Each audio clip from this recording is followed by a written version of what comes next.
Price lord, welcome to shine international community.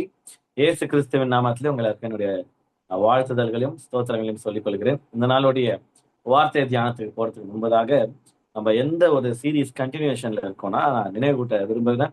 சங்கீதம் 23:6 நான் எப்படியா சொல்றது, நன்மையும் கிருபையும் என்னை தொடரும் அப்படின்ற அந்த வார்த்தை தான் நம்ம தியானித்துக் கொண்டிருக்கிற இந்த வருஷம் ஃபுல்லாவே நன்மையும் கிருபையும் நம்மளை பின்தொடர்ந்து வருகிறது. அநேக சாட்சிகளினால கர்த்தர் நம்மளை நிரப்பி இருக்கிறார். லாஸ்ட் மந்த் எண்ட்ல நம்ம ஷேர் பண்ணோம். அடுத்த மாசமும் நம்ம நிச்சயமா ஷேர் பண்ணோம். இந்த மாதங்கள்லயும் அநேக நன்மைகளால கிருபைகளால கர்த்தர் நிரப்பி இருக்கிறாரு. அதை ஸ்டார்ட் பண்ணோம்னா நான் ஒரு குட்டி சாட்சி சொல்லிட்டு நான் ஸ்டார்ட் பண்றேன்.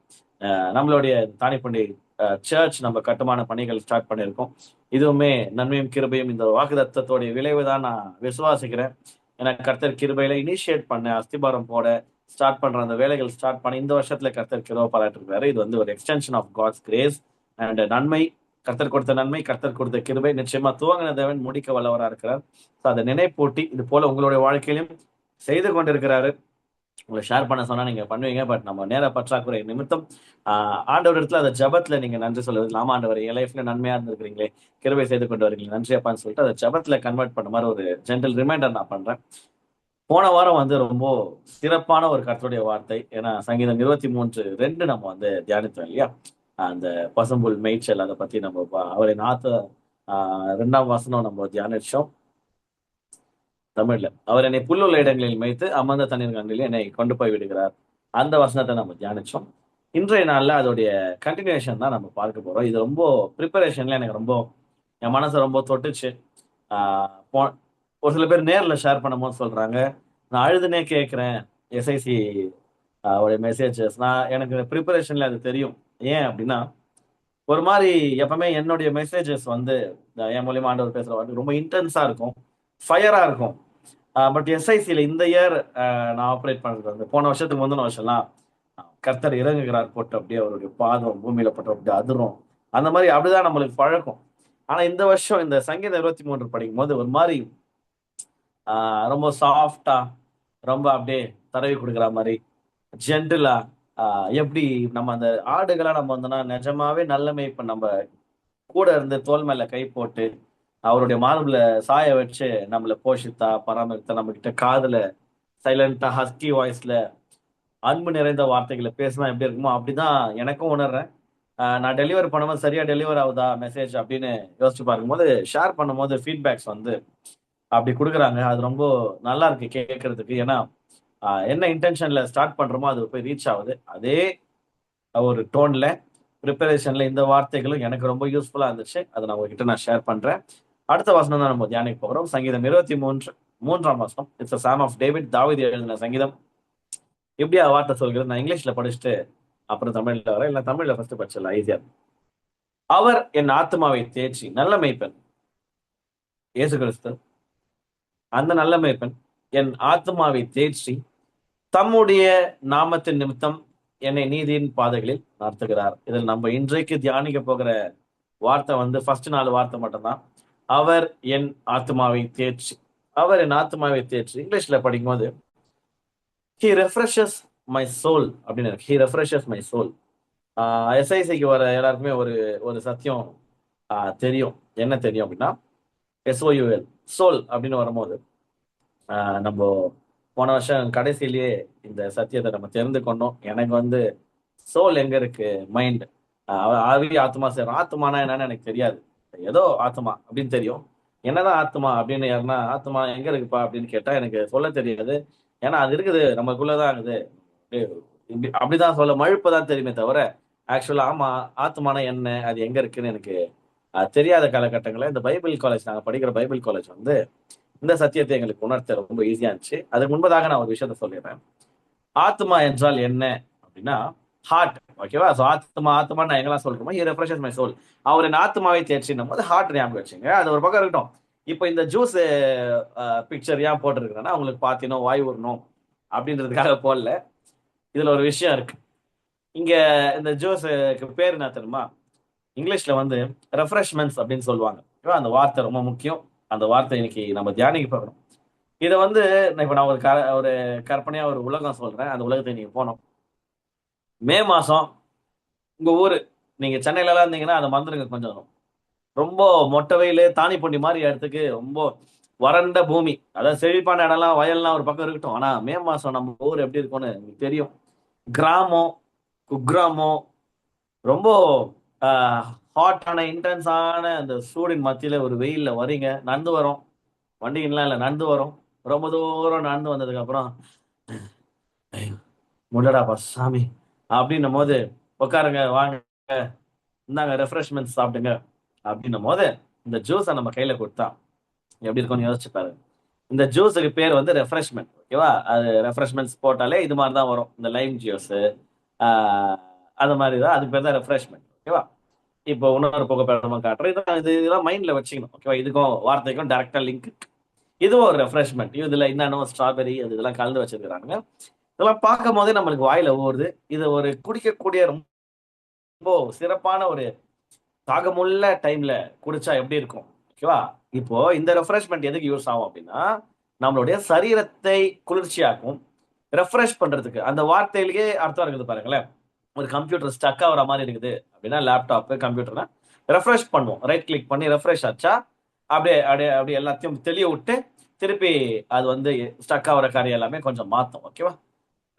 கம்ப்யூட்டர் ரீஸ்டார்ட் ஆனதுக்கு அப்புறமா ஸ்டார்ட் பண்ணணும், டக்குன்னு ரைட் கிளிக்ல போயிட்டு ரெஃப்ரெஷ் பண்ண தோணும். Automatic process. அது எல்லா கம்ப்யூட்டர் யூசர்ஸ்க்கும் இது தெரியும். ஏன்னா அதுக்கு முன்னாடி ஆஃப் பண்ணியிருப்போம், சில ஆப்ஸ் ஓப்பன்ல இருக்கும். ரெஃப்ரெஷ் பண்ணா ஒரு ரெஃப்ரெஷ்மெண்ட் தாண்டி அது வந்து அதிகமா நல்லா ஃபங்க்ஷன் ஆகிறதுக்கு அந்த ரெஃப்ரெஷ் என்கிற அந்த ஆப்ஷன் யூஸ் ஆகும். அது போல உடல் அளவுல நான் ஸ்கிரீன்ல போட்டிருக்கிற இந்த ரெஃப்ரெஷ்மெண்ட்ஸ் ரொம்ப தொய்வான உடலை நல்லா இது போன்ற ஒரு ஜூஸ் குடிச்சு திருப்பி நம்ம அதிக தூரம் ஓட, அதிக தூரம் நடக்க, பயணிக்க இது போன்ற ரெஃப்ரெஷ்மெண்ட்ஸ் யூஸ் ஆகும்.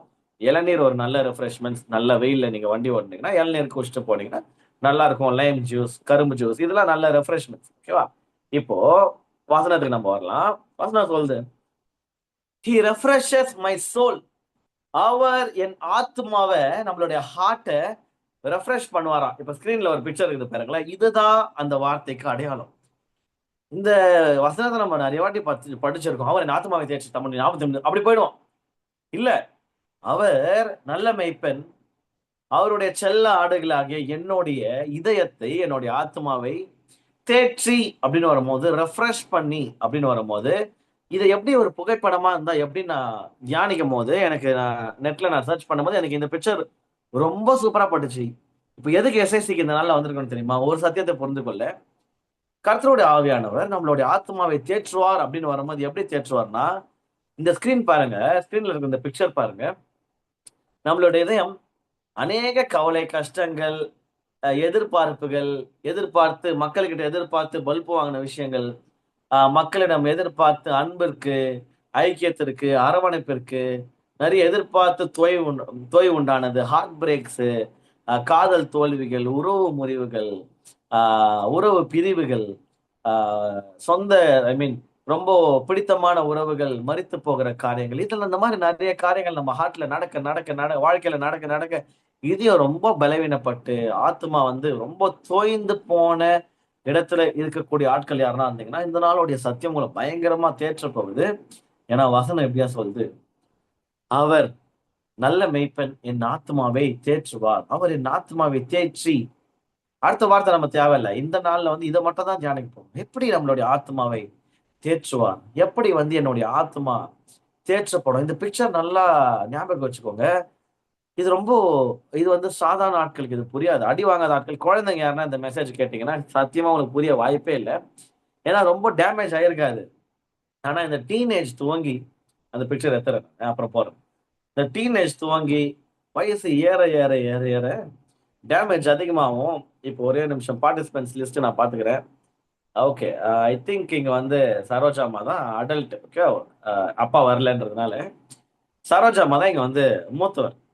அதிகமா ஆத்மா தோய்வு உண்டாய் டேமேஜ் ஆனது யாருக்கா இருக்கும்னா, என்னுடைய கணிப்புப்படி சரோஜாமாக்கு தான் இருக்கும். ஏன் இதை சொல்றேன் அப்படின்னா, இதை வந்து ஆன்லைன்ல கேட்கறவங்க நீங்க உங்களுக்கு 70+, 60+ இருந்ததுன்னா நீங்களா கூட இருக்கலாம். ஏன் இதை சொல்றேன்னா, வித் ஏஜ் கம்ஸ் மெச்சூரிட்டி அப்படின்னு சொல்லுவாங்க. வயசாக மெச்சூரிட்டி வரும், கூடவே ஒன்று வரும், அடியும் வரும். அதிகமா நம்ம வந்து பாதிக்கப்பட அதிகம் எக்ஸ்போஸ் ஆகிறோம் உலகத்திற்கு. ஹியூமன் பீயிங்ஸ்க்கு அதிக எக்ஸ்போஸ் ஆகணும். மனிதர்களுக்கு, சோஷியல் மீடியாஸ்க்கு, நட்புகளுக்கு, உறவுகளுக்கு, காதல்களுக்கு, இயக்கங்களுக்கு, பாசங்களுக்கு, நிறைய காரியங்கள் மனுஷங்க கிட்ட நம்ம அதிகமா எக்ஸ்போஸ் ஆக ஒரு விஷயம் நடக்கும். என்ன நடக்கும் அப்படின்னா, ஆத்மா, அதாவது இந்த ஹார்ட்டுக்கு வந்து எந்த அளவுக்கு லவ் வருதோ, அன்பு வருதோ, அதுக்கு ஈக்குவலா சம்டைம்ஸ் அதை விட அதிகமா அந்த அன்பு முறிவுகள், ஹேட்ரட், இது எல்லாமே கசப்பான அனுபவங்கள், இது போன்ற நெகட்டிவான காரியங்களும் நம்மளுடைய ஆத்மாவை, நம்மளோட ஆத்மான்னு சொல்லும்போது நம்மளுடைய ஹார்ட், ஓகேவா, ஹார்ட்டை, இதயத்தை டிஸ்டர்ப் பண்ண, சீர்கெடுக்க, ட்ரபிள் பண்ண அதிக வாய்ப்பு இருக்கு. இந்த வசனம் அதனால தான் பயங்கரமா ஹெல்ப்ஃபுல்லா இருக்கும் அடல்ட்ஸ்க்கு, டீனேஜர்ஸ் துவங்கி எல்லாருக்குமே, யூத்ஸ்க்கு எஸ்பெஷலா. ஏன்னா யூத் ஏஜ்ல தான் ஃபர்ஸ்ட் டைம் வந்து இந்த ஹார்ட் பிரேக்லாம் நடக்கும். இப்பெல்லாம் என்கிட்ட வந்து யாருன்னா என்ன ஹார்ட் பிரேக் பண்றேன் அப்படின்னு, நான் எனக்கு 31, யாருன்னா வந்து பயங்கரமா உனக்கு இதயத்தை உடைக்க போறேன்னா, அதான் எனக்கு அடிக்க வரேன், நீங்க வரவே இல்லைன்ற மாதிரி, இன்னும் இந்த பக்கம் இப்படி கொஞ்சம் இப்படி வா, இங்க வந்து அடின்ட்டு வடிவேல் காமெடி பண்ணுவாங்க, இங்க அடின்ட்டு பல்லு கடிச்சுக்கினேன், பல்லு குத்திக்கினேன், இங்க அடி, அந்த மாதிரி ஆயிடுச்சு. ஏன்னா எத்தனை தாங்க முடியும் மனசு? ஒன்னு ரெண்டுனா பரவாயில்ல, ஓயாமாச்சுன்னே இருந்தா அந்த மாதிரி ஆயிடுச்சு. ஆனா இந்த வாலிப பசங்க பாருங்க, இந்த முதல் காதல் எல்லாம் ஈடுபடுவாங்க பயங்கரமா. முதல் காதல் எல்லாம் ஈடுபட்டு பயங்கரமா உண்மை உத்தமா காதல் பண்றேன், கல்யாணம் பண்ணா அவரை தான் பண்ணுவேன், கல்யாணம் பண்ணா அந்த பொண்ணை தான் பண்ணுவேன், இவங்க உண்மையாதான் இருப்பாங்க பாருங்க. ஏன்னா யாருக்கு காயம் வரும் அப்படின்னா, யார் உண்மையா இருந்தாங்களோ அவங்களுக்கு தான் காயம் வரும். ஆனா எல்லாருமே உண்மையா இருக்க முடியாது இல்லையா? ஏதோ ஒரு காரணத்தினால அந்த உறவு முறியும். இந்த ஃபர்ஸ்ட் ஹார்ட் பிரேக்னு ஒண்ணு இது பாருங்களேன். முதல் காதல் தோல்வி, அது வந்து காதல்னு ஜஸ்ட் ஒரு ஒரு ஒரு கூடையில நான் ஒரு பக்கெட்ல நான் அதை போட விரும்பல. சில பேருக்கு லவ்வே இருக்காது. அவங்க வந்து ஃபர்ஸ்ட் அம்மா இறந்திருப்பாங்க, அப்பா இறந்திருப்பாங்க. இது எல்லாமே ஹார்ட் பிரேக்ல தான். ஹார்ட் பிரேக் நான் பேசும்போது நாட் ஜஸ்ட் அபவுட் லவ். நம்ம ஆசைப்பட்ட ஏதோ ஒரு மனிதர்கள் நம்மளை விட்டு பிரிந்திருக்கலாம், ஊருக்கு போயிட்டு இருக்கலாம். சின்ன வயசுல ஆசைப்பட்ட தாத்தா பாட்டி, அவங்க வந்து நம்ம வேற ஊருக்கு போயிட்டு இருப்போம். அந்த தாத்தா பாட்டியோட அன்பை நம்ம மிஸ் பண்ணிருப்போம். எந்த விதமான உறவு முறிவுகளா இருந்தாலும் ஃபர்ஸ்ட் டைம் அந்த ஹார்ட் பிரேக் ஆகும் போதுல பெயின் ரொம்ப ரொம்ப அதிகமா இருக்கும். காலம் போக அது வந்து என்னதான் பழகிடுச்சு அப்படின்னு நான் சொன்னாலும், இப்பயும் ஒரு உறவு முறியுது, ஒரு ரிலேஷன்ஷிப், ஒரு ஃப்ரெண்ட்ஷிப் பிரேக் ஆகுதுன்னும் போது ஃபர்ஸ்ட் ஏற்பட்ட அதே வழிதான் 150வது வாட்டி ஏற்பட்டாலும் அதே வழிதான் இருக்கும். ஏன்னா இந்த ஹார்ட் அந்த மாதிரி. ம், இந்த ஆத்மா இருக்குதுல்ல, அது ரொம்ப மோசமான ஒரு ஆத்மா. அது வந்து மைண்டுன்னு சொல்லலாம் இல்லையா? சோல்னு வரும்போது மைண்டும் வரும். இல்ல, மைண்டுன்னு வரும்போது இங்க கை வச்சிடாதீங்க, இது பிரெயின். ஓகே, பிரெயின் வேற, மைண்ட் வேற. நம்ம நிறைய டைம்ல வந்து சத்தியம் தெரியாதவங்க தெரிஞ்சுங்க, பிப்ளிக்கல் ட்ரூத் இது. மைண்டு, சோல் எல்லாமே, அதாவது மைண்ட், வில், எமோஷன்ஸ், ஓகேவா, இது மூணுமே ஒரே ஆத்மாக்குள்ள வந்துடும், ஹார்ட்குள்ள வந்துடும். நான் நிறைய நாள் நினைச்சுட்டு இருந்தேன் மைண்ட்னா இங்க இருக்குது அப்படின்னு. இல்ல, இது பிரெயின், இதோட ஃபங்க்ஷனாலிட்டி வேற. சயின்ஸ் ரீதியா போனாலும் இது வேற. பிப்ளிக்கலா பார்க்கும்போது, அநேக வசனங்களின் அடிப்படையில் பார்க்கும்போது, மைண்ட், வில், எமோஷன்ஸ், ஓகேவா, மனசு, வில், டிசிஷன் மேக்கிங், சரி தவறுன்னு நம்ம முடிவெடுக்கும் திறன், எமோஷன்ஸ், உணர்வுகள், இது எல்லாமே ஒரே ஒரு ஆர்கன் பண்ணுது. அப்ப அதோடைய வெயிட்டேஜ் எவ்வளவுன்னு பாருங்களேன். சரீரம் பல விஷயங்களை செய்யுது. பிற பார்ட்ஸ், உடம்புல இருக்கிற மற்ற சரீரத்தின் மற்ற பாகங்கள் நிறைய, கண்ணுக்கு ஒரு வேலை, காதுக்கு ஒரு வேலை செய்யுது. இந்த ஹார்ட் இருக்கு இல்லையா, நிறைய பேர் பாருங்களேன், இதய துடிப்பு நின்று போகுது அப்படின்றாங்க. ஹார்ட்டோடைய ஃபங்க்ஷன், ஹார்ட், இந்த ஸ்ட்ரெஸ், ட்ராமா, டிப்ரெஷன், இதெல்லாம் மைண்ட்ல நடக்குது. மனநல காப்பகம் அப்படின்றாங்க. மனநலம் பாதிக்கப்பட்டவர் எல்லாமே இந்த வசனத்துல லிங்க் ஆகும். ஸ்ட்ரெஸ், டிப்ரெஷன், ட்ராமா போன்ற அநேக புது புது வார்த்தைகள் கண்டுபிடிச்சிட்டு வச்சுட்டானுங்க. இதெல்லாம் காலகாலமா பல ஹியூமன் பீயிங்ஸ் ஃபேஸ் பண்றது தான். இதுக்கு வந்து மெடிக்கல் ரீதியா அதை பத்தின அவேர்னஸ் வந்திருக்கு. இன்னொரு பக்கம் அதை பிசினஸ் ஆக்கி, நீங்க ஸ்ட்ரெஸ்ல இருக்கிறீங்க, நீங்க டிப்ரெஷன்ல இருக்கிறீங்களா, உங்களுக்கு அப்படின்னு சொல்லிட்டு அதை வந்து பூம் பண்ணி அவங்க காசு சம்பாதிக்கிறதுக்கு பயன்படுத்துறாங்க. ஆனா எல்லாமே டேமேஜ் எங்க நடக்குது அப்படின்னா, சின்ன அடியோ பெரிய அடியோ டேமேஜ் ஃபர்ஸ்ட் வந்து எல்லா விதமான எமோஷனல் பெயின்ஸ், எல்லா விதமான சைக்காலஜிக்கல் பெயின்ஸ் எல்லாமே வந்து ஒரு இடத்துல விழுது. எங்க நம்ம இப்படின்ட்டு காட்டுங்க அந்த ஹார்ட், அது எவ்வளவுதான் பாவம் தாங்கும். இதை கேட்டுக்கொண்டு இருக்கிற யாருன்னா பயங்கர அடி வாங்கி இருந்தீங்கன்னா, உங்களுக்கு இந்த வார்த்தை பெரிய விடுதலையை உண்டு பண்ண போகிறது. நான் இன்னும் பெருசா வாங்கலையே பிரதர், அப்ப எனக்கு மெசேஜ் பிரயோஜனப்படாதானா? நீங்க ரொம்ப பாக்கியவான்கள், ரொம்ப குத்து வச்சிருக்கீங்க. ஏன் சொல்றேன் அப்படின்னா, வருமுன் காப்போம் அப்படின்ற மாதிரி, வந்த பிறகு எப்படி ஹேண்டில் பண்ணணுமோ, அல்லது அடி வாங்கறதுக்கு முன்பதாக எப்படி இதை தற்காத்து கொள்ளணுமோ, ஆவியானவர் வந்து அந்த சீக்கிரட்டை உங்களுக்கு நமக்கு சொல்லி கொடுத்து நம்மளுக்கு ஹெல்ப் பண்ண போகிறார். கேட்கறதற்கு காது உள்ளவர்கள் கேட்க கடவர்கள். அவர் என் ஆத்மாவை தேற்றுகிறார் அப்படின்னு சொல்லிட்டு வசனம் சொல்லுது. He refreshes my soul. இப்போ நான் யோசிச்சேன், ரெஃப்ரெஷஸ் உடைய அர்த்தம் நம்ம புரிஞ்சுக்கணும். இந்த மாதிரி இப்படி குளிர்ச்சி ஆகுறது அப்படின்னு இந்த தண்ணிலாம் நம்ம பார்த்தோம். எனக்கு ஒரு உண்மை தெரியும். நம்மளுடைய ஆத்மாவை தேற்றுவதற்கு ஒருவர் உண்டு, தேற்றுபவர் ஒருவர் உண்டுன்ற சத்தியம் எனக்கு தெரியும். புதிய ஏற்பாடுல எங்கன்னா இதோடைய ரெஃபரன்ஸ் லிங்க் இருக்கா அப்படின்னு நான் யோசிச்சு பார்க்கும்போது எனக்கு ஒரு பேர் ஸ்ட்ரைக் ஆச்சு. அவருக்கு பேரே தேற்றரவாளன். யாரு? பரிசுத்த ஆவியானவரை பற்றி சொல்லும் போது இயேசு சொல்றாரு, அவருக்கு பேரே தேற்றரவாளன் சொல்லிட்டு அட்ரஸ் பண்றாரு. அடடா, அப்போ அவர் என் ஆத்மாவை தேற்றுகிறார் அப்படின்னு வரும்போது ஹோலி ஸ்பிரிட்டோட ரோல் ஏதோ ஒன்று இருக்குது. நல்ல மேய்ப்பன் சொல்றாரு, சங்கீதக்காரர் எழுதுறாரு, அவர் அனுபவத்தை பதிவிடுறாரு, ஒரு சாங்கா, ஒரு பாடலா. இங்க நான் அப்படியே அதை குறித்து தியானிக்கும் போது எனக்கு அப்படியே இங்க இருந்தாங்க, இங்க இருந்து அப்படியே ஆவியானவர் அப்படிதான் புஷ் பண்ணுவார், மூவ் பண்ணுவார். ரொம்ப அழகா இருக்கும், ஆர்கானிக்கா இருக்கும். என்னுடைய மெசேஜ் ப்ரிப்பரேஷனே அழகு. அதாவது டெலிவரன்ஸ் எல்லாம் எப்படி இருக்குன்னு எனக்கு தெரியாது, டெலிவரி எப்படி இருக்குன்னு தெரியாது, சண்டே பேசுறது அதெல்லாம் எனக்கு தெரியாது. அது எனக்கு குறித்து எனக்கு ரொம்ப ஐ லீஸ்ட் கேர் அபவுட் தட். எனக்கு எது ரொம்ப முக்கியம்னா இந்த ப்ரிப்பரேஷனை நான் ஃபர்ஸ்ட் இந்த வார்த்தையினால பாதிக்கப்பட்டு நான் அணுவா ரசிச்சு ஆண்டவர் என்கிட்ட ஃபர்ஸ்ட் பேசுறாரு இல்லையா, வெளிப்பாடுகளை கொடுக்குறாரு இல்லையா, குட்டி குட்டி வெளிப்பாடுகள், சில நேரத்துல பிரம்மாண்டமான பெரிய வெளிப்பாடுகள். இந்த ப்ராசஸ் ஐ லவ். சில நேரங்களில் பிளான் பண்ண மெசேஜ் வந்து அன்னைக்கு நடக்காது, சர்ச்சே ஆன்லைன் சர்ச் இல்லையா, சில டைம் வந்து நடத்த முடியாத சூழ்நிலை வந்துடும். பிரச்சனையே இல்லை, ஒரு நாளும் ஃபீல் பண்ணதே கிடையாது. ஏன் தெரியுமா? அந்த வார்த்தையோட முழுமையில என்ன ஃபர்ஸ்ட் ரீச் ஆச்சு, நான் எனக்கு கச்சதா போதும். ஆனா ஒரு நாள் வந்து அடுத்த வாரம் பேசிக்கலான்ற மாதிரி இருக்கும். ஏன்னா இந்த ப்ராசஸ் தான் ரொம்ப முக்கியம் ரிசல்ட்டை காட்டிலும். ஸோ இந்த அவர் என்னுடைய ஆத்மாவை தேற்றுவார் அப்படின்னும் போது, அடடா, இவருக்கு தேற்றுவார்னு ஒரு பேர் இருக்கே, இயேசு எங்க அந்த வார்த்தையை பயன்படுத்துறாரு அப்படின்னு பார்க்கும்போது, ஏன்னா ஏசப்பா சொன்னா அது முக்கியமான ஒரு ஒரு பதிவா இருக்கணும். ஆவியானவரை பற்றி சொல்லும் போது அநேக வார்த்தைகள் சொல்லியிருக்கலாம். ஆவியானவரை பற்றி சொல்லும் போது தேற்றரவாளன் அப்படின்னு சொல்றாரு. வசனம் படிக்கலாமா? யோவான் 14ஆம் அதிகாரம் 26ஆம் வசனம். ஒரே ஒரு வசனம் தான் நம்ம தியானிக்க போகிறோம். இயேசு சொல்றாரு, என் நாமத்தினாலே, ஓகேவா, அதாவது யாருடைய நாமத்தினாலே? இயேசு உடைய நாமத்தினாலே பிதா, இங்க 3 பேருமே வர போறாங்க, பிதா, குமாரன், பரிசுத்த ஆவி, ஒரே வசனத்துல 3 பேரும் வர போறாங்க. அவர் சொல்றாரு, என் நாமத்தினாலே பிதா அனுப்ப போகிற பரிசுத்த ஆவியாகிய தேற்றரவாளன். நல்லா புரிஞ்சுக்கணும், என் நாமத்தினாலே, இயேசுவின் நாமத்தினாலே பிதா அனுப்ப போறாரா? யார? பரிசுத்த ஆவியாகிய தேற்றரவாளனே அப்படின்னு சொல்லிட்டு இருக்கு. இப்போ ஒரு விஷயம் நல்லா புரிஞ்சுக்கணும், அனுப்பப்படுகிறது யாரால? பிதாவாகிய தேவனால. ஓகேவா? இத சொல்றது யாரு? இயேசு சொல்றாரு, என் நாமத்துல பிதாவாகிய தேவன் பரிசுத்த ஆவியாகிய தேற்றரவாளன் அனுப்புறாரு. இப்போ ஒரு விஷயம் புரிஞ்சுக்கணும், இவர் தேற்றரவாளன் என்ற பெயர், ஆனா பரிசுத்த ஆவியாகிய தேற்றரவாளன். சோ 2 பேருமே ஒண்ணுதான். ஓகே, பரிசுத்த ஆவியானவர் சொன்னாலும் ஒண்ணுதான். அவருக்கு ஒரு நிக்நேம் மாதிரி, ஒரு பட்டப்பெயர் மாதிரி இயேசு சொல்றாரு, பரிசுத்த ஆவியாகிய தேற்றரவாளன் அப்படின்னு பார்க்கும்போது எனக்கு ரொம்ப சந்தோஷமா இருந்துச்சு. தேற்றுவாரு, அவர் என்னை தேற்றுவாரு.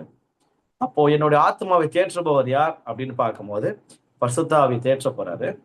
அவருக்கு பேரே தேற்றரவாளன். எப்படி என்னை தேற்றுவாரு? இது வந்து எனக்கு இன்ட்ரெஸ்டிங்கா இருந்துச்சு. எப்படி இதை நடத்துவாரு? தேற்றுவது எப்படி? ஒரு மனுஷன் என்னை தேற்றணும், நான் ஒரு சோகத்துல இருக்கேன், கஷ்டத்துல இருக்கேன், என்ன ஒரு ஹியூமன் பீயிங் தேற்றணும்னா என்ன ஹக் பண்ணலாம். ஹக்கே நிறைய பேரை வந்து ஹீல் பண்ணும். உங்களுக்கு பிடித்தவர்கள் யாருன்னா இருந்தாங்கன்னா அதை செஞ்சு ஹக் பண்ணி பழகுங்க. ஆண்களும் பெண்களும். மெயினா பேரண்ட்ஸ் பிள்ளைகளை ஹக் பண்ணுங்க. ஹஸ்பண்ட் ஒய்ஃப் ஹக் பண்ணுங்க. ஒய்ஃப் ஹஸ்பண்டை ஹக் பண்ணுங்க. காதலிகளை ஹக் பண்ணுங்கன்னு சொல்ல மாட்டேன், ஏன்னா அது இன்னொருத்தன் பொண்டாட்டி ஆயிடும் நாளைக்கு, அதனால அது பண்ணாதீங்க. கல்யாணம் பண்ணீங்கன்னு பண்ணுங்க, ரொம்ப சந்தோஷம், உங்களோட கர்த்தர் இருப்பாராக. நண்பர்களை ஹக் பண்ணுங்க, ஆண்களையும் பெண்களையும். ஏன்னா அது வேற மாதிரி ஆயிடுது டக்குன்னு. அதனால அது ரிஸ்க் எடுக்காதீங்க. ஆப்போசிட் ஜெண்டர் கிட்ட எப்பவுமே ஒரு பவுண்டரியோட இருங்க. அது ரொம்ப எல்லாருக்குமே ரொம்ப நல்லது. உங்களுடைய எதிர்காலத்துக்கு, உங்களோட திருமண வாழ்க்கைக்கு ரொம்ப நல்லது. ஃப்ரெண்ட்ஷிப்பை ஹார்ட் ட்ரைவ்னா வச்சுக்கோங்க, பிசிக்கலை கொஞ்சம் கம்மியா வச்சுக்கோங்க. ஏன்னா நான் இப்ப சொல்ற வார்த்தை உங்களுக்கு எதிர்காலத்துல யூஸ் ஆகும். இப்ப பூமர் மாதிரி தெரிஞ்சாலும் ஃபியூச்சர்ல உங்களை அதிக நாட்கள் உங்க ஸ்போஸோட வாழறதுக்கு, ஆசீர்வாதமான வாழ்க்கையை வாழறதுக்கு இந்த வார்த்தைகள் ஹெல்ப் பண்ணும். ஆனா ஹக் ஒரு பெரிய ரோல் பிளே பண்ணும். ஸோ இதை எதுக்கு சொல்றேன் அப்படின்னா, என்னை தேற்றணும், நான் ரொம்ப கஷ்டத்துல இருக்கிறேன், என்னை தேற்றணும்னா ஏதோ ஒரு மனிதன் என்னை வந்து பிசிக்கலா ஹக் பண்ணா நான் தேற்றப்படுறேன், 4 வார்த்தை ஆறுதலா பேசினா தேற்றப்படுறேன், என்னை யாருன்னா லிசன் பண்ணா நான் தேற்றப்படுறேன். மனுஷங்க இல்லையா, நம்ம என் பாரத்தை யாருன்னா கொட்டினா போதும் அப்படின்றா நம்ம தேற்றப்படுறோம். இந்த மாதிரி ஒரு மனுஷன் என்னை தேற்றுவதற்கு இந்த மாதிரி ஆப்ஷன்ஸ் எல்லாம் எடுக்கலாம். முத்தம் கொடுக்கறது, இல்ல, ஒரு குழந்தை அழுவுது, அதை தேற்றணும். அம்மா வந்து கட்டி போச்சு கன்னத்துல ஒரு முத்தம் குத்தாலே சரியாயிடும். ஓகேவா? ஸோ இதெல்லாம் ஹியூமன் பீங்ஸோட டச் மூலியமா, வார்த்தைகள் மூலம் லவ் லாங்குவேஜை வெளிப்படுத்தி தேற்றுறாங்க. இப்போ ஆவியானவருக்கு தேற்றரவாளன்னு ஒரு பேர் வந்து இயேசு சூட்டுறாரு. என்ன பண்ணுவாரு தேற்றரவாளன் அப்படின்னு பண்ணும்போது, இந்த கிடைச்ச பதில் வந்து என்னை வந்து பயங்கரமா ஒரு பெரிய ஒரு டெலிவரன்ஸ் எனக்கு கொடுத்துச்சு. ஓ வாவ்! அப்படின்ற மாதிரி இப்படி நம்ம பார்த்தது இல்லையேன்னு படிக்கலாமா? அந்த வசனத்தோட கண்டினியூஷன் தான். பரிசுத்த ஆவியாகிய தேற்றரவாளனுடைய வேலையே என்னவா? எல்லாவற்றையும் உங்களுக்கு போதித்து, இங்க ஸ்டாப் பண்ணலாம். அடடடடடடா! நான் என்ன நினைச்சிருந்தேன், தேற்றுவதுன்னா தடவி கொடுக்கறது, சோக்கரா சொல்லணும். பரவாயில்லடா, இதெல்லாம் எல்லாரும் பண்றது தானே. அப்படியே தடவி கொடுக்கறது, கட்டி பிடிக்கிறது, முத்தம் கொடுக்கறது. இங்க ஆவியானவர் சொல்றாரு, இயேசு சொல்றாரு, ஆவியானவர் பத்தி சொல்றாரு. தேற்றரவாளன் எப்படி உங்களை தேற்றுவார்னா, உங்களுக்கு போதிப்பார். மெசேஜ் கேட்டு இருக்கிறீங்களா? இது ஆவியானவருடைய தேற்றுதல். சபைக்கு வார வாரம் போயிட்டு மெசேஜ் கேட்குறீங்க இல்லையா? போதனை வருது அவங்களை குறிச்சு. டீச்சிங்ஸ், ப்ரீச்சிங்ஸ், போதனைகள். நம்ம என்ன நினைச்சுங்க? போதனைகள் பூமர்கள், போதனைகள் போர்கள். போரு போதனைனா போரு. கடைசி வரைக்கும் ஆவியாளருடைய தேற்றுதலை அனுபவிக்காமலே மறித்து போயிட அதிக வாய்ப்புகள் இருக்குது. தேற்றப்படாத ஆத்மா எவ்வளோ தொய்வுகளை ஏற்படும் கொஞ்சம் யோசிச்சு பாருங்க.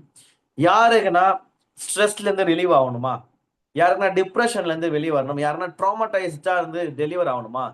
போதனைகளை கேளுங்கள்.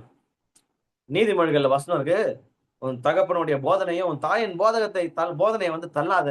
இதனால நம்ம என்ன பண்ணிட்டு இருக்கோம்? ஆவியானவர் வந்து வேத வசனங்கள் மூலியமா நம்ம கிட்ட பேசுறாரு. இந்த போன்ற மெசேஜஸ் போதனைகள் மூலியமா பேசுறாரு. பெற்றோருடைய போதனைகள் மூலியமா பேசுறாரு. பசங்க யாருன்னா இருந்தீங்கன்னா, எஸ்பெஷலா திருமணமாகாத பிள்ளைகள் யாருன்னா இருந்தீங்கன்னா, இதை கேட்டுக்கொண்டு இருந்தீங்கன்னா, உங்களுடைய பெற்றோருடைய போதனைகள் இருக்கு இல்லையா? அந்த மாதிரி போரிங்கா, பூமரிங்கா, ஒரு மாதிரி உனக்கு என்னமா தெரியும், என்னை பத்தி உனக்கு என்னப்பா தெரியும், நாங்க எந்த காலத்துல தெரியுமா இருக்கிறோம், நீங்க பழைய காலம்னு சொல்லிட்டு நம்ம அசட்டை பண்றோம் தெரியுமா?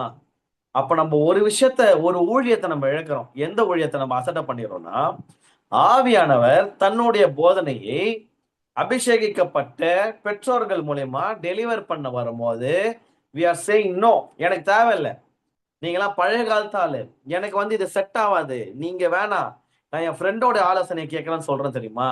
அதை விட ஒரு தவறான முட்டாள்தனமான முடிவு இல்லை. ஏன்னா இந்த தவறை நானும் செஞ்சிருக்கிறேன். பேரண்ட்ஸ் சொல்லும் போது காண்டா இருக்கும். ஏன்னா இந்த சத்தியம் எனக்கு இது வரைக்கும் வெளிப்படல. இந்த வாரம் தான் எனக்கு இது தெரிஞ்சது. தேற்றற வாழ்னு தெரியும். எப்படி தேற்றுவார்? அவர் தேற்றுவாரு, ஆறுதலா 4 வார்த்தை பேசுவாரு அப்படின்னு நினைச்சா, வார்த்தை சொல்றது போதிப்பாராம். அடடா, இது எனக்கு வந்து ஷாக்கிங்கா இருந்துச்சு. என்னடா இது? தேற்றுவார்னா இயேசுனா என்ன நினைச்சுன்னு இருக்கும்? ஆவியானவர்னா நினைச்சிடும் அப்படின்ற மாதிரி நம்மளை கொஞ்சுவாரு, குழவாரு. இயேசுனா மார்பு மேல சாஞ்சுப்பாரு, சாய வச்சுப்பாரு, மடியில படுத்துன்னு தூங்கலாம் அப்படியே. மார்பிலே தினம் சாய்ந்து நான் முத்தமிட்டு இளைப்பாரு அப்படியே. ஓ தேங்க்யூ ஜீசஸ் அப்படியே ஆவியானவர் இளைப்பாரு. ஓ நன்றி தகப்பனே, ஆராதனை வேலையில இதெல்லாம் இளைப்பாறுதல். அப்படியே அவருடைய அபிஷேகத்தை என் மேல ஊற்றி என் காயங்களை ஆற்றுவார். இதெல்லாம் நினைச்சுன்னு பைபிளை படிச்சா வார்த்தை சொல்லி இயேசு சொல்றாரு, தேற்றரவாளன் என்ன தெரியுமாப்பா பண்ணுவாரு? எல்லாவற்றையும், நீ அறிந்தது அறியாதது, உனக்கு தெரிந்தது தெரியாதது எல்லாவற்றையும் ஏ டு சி உனக்கு போதிப்பார். ஷாக்கிங்கா இருக்குதுல்ல? நிறைய பேர் காத்து இருந்தாங்க, எப்படி என்ன ஆறுதல் கொடுக்க போறாரு, எப்படிதான் என்ன தேற்ற போறேன்னு வரும்போது, இப்ப டக்குன்னு வந்து போதிப்பாரு. அப்ப போதனையை நீ கேட்கணும். யாருன்னா நல்லா அக்கினியா வர்ஷிப் பண்ணுவேன் பிரதர், எனக்கு ஆராதனைனா ரொம்ப பிடிக்கும் பிரதர், உயிர் பிரதர். ஆனா வார்த்தை எல்லாம் நமக்கு செட் ஆகுது. பைபிளுக்கு இவெல்லாம் நமக்கு செட் ஆகுது. வர்ஷிப் பண்ணோமா, ஆண்டவர் நாமத்துக்கு மகிமையா இருந்தோமா, அதெல்லாம் அதோட நிறுத்திக்கணும். அந்த பைபிளுக்கு எல்லாம் செட் ஆகாதுன்னா, நீங்க ஆண்டவர் உயர்த்துறீங்க, ஸ்தோத்திரம், சூப்பர். ஆண்டவர் உங்களை தேற்றணும் இல்லையா? வாழ்க்கை தான் வச்சு செய்து ஆவியானவர் உங்களை தேற்றுகிற ஒரு ஊழியத்துல ஈடுபடும் போது, யார் யாரெல்லாம் போதனைகளை வெறுக்கிறீர்களோ, நீங்கள் ஆவியானவருடைய தேற்றரவாளன் எதுக்கு அனுப்பப்பட்டாரோ அந்த தேற்றுதலை வெறுக்கிறீர்கள் என்று அர்த்தம். இந்த சத்தியம் உங்களுக்கு தெரியாம செஞ்சிருந்தீங்க. இனிமே ஒவ்வொரு நாளும் கர்த்தருடைய வார்த்தையை நீங்க வேதத்துல படிக்கும் போதோ, இந்த மாதிரி மெசேஜஸ்ல கேட்கும் போது, எஸ்பெஷலா உங்க சர்ச் பாஸ்டர்ஸ் உங்க மேல உங்களுக்கு போதனைகள் வெளிப்படும் போதும், ஹவுஸ் விசிட்ஸ்ல, நேர்ல, இல்ல போன்ல கவுன்சிலிங் பண்ணும் போதோ, ஏதோ ஒரு விதத்துல போதனை உங்களை கடந்து வரும்போது, இது வரைக்கும் நீங்க அசட்டப் பண்ணிருந்தீங்கன்னா, நல்லா பண்ணிருக்கு, எனக்கு தெரியாது, சும்மா பேசி கிடப்பா, அப்படிதான் தோணும்.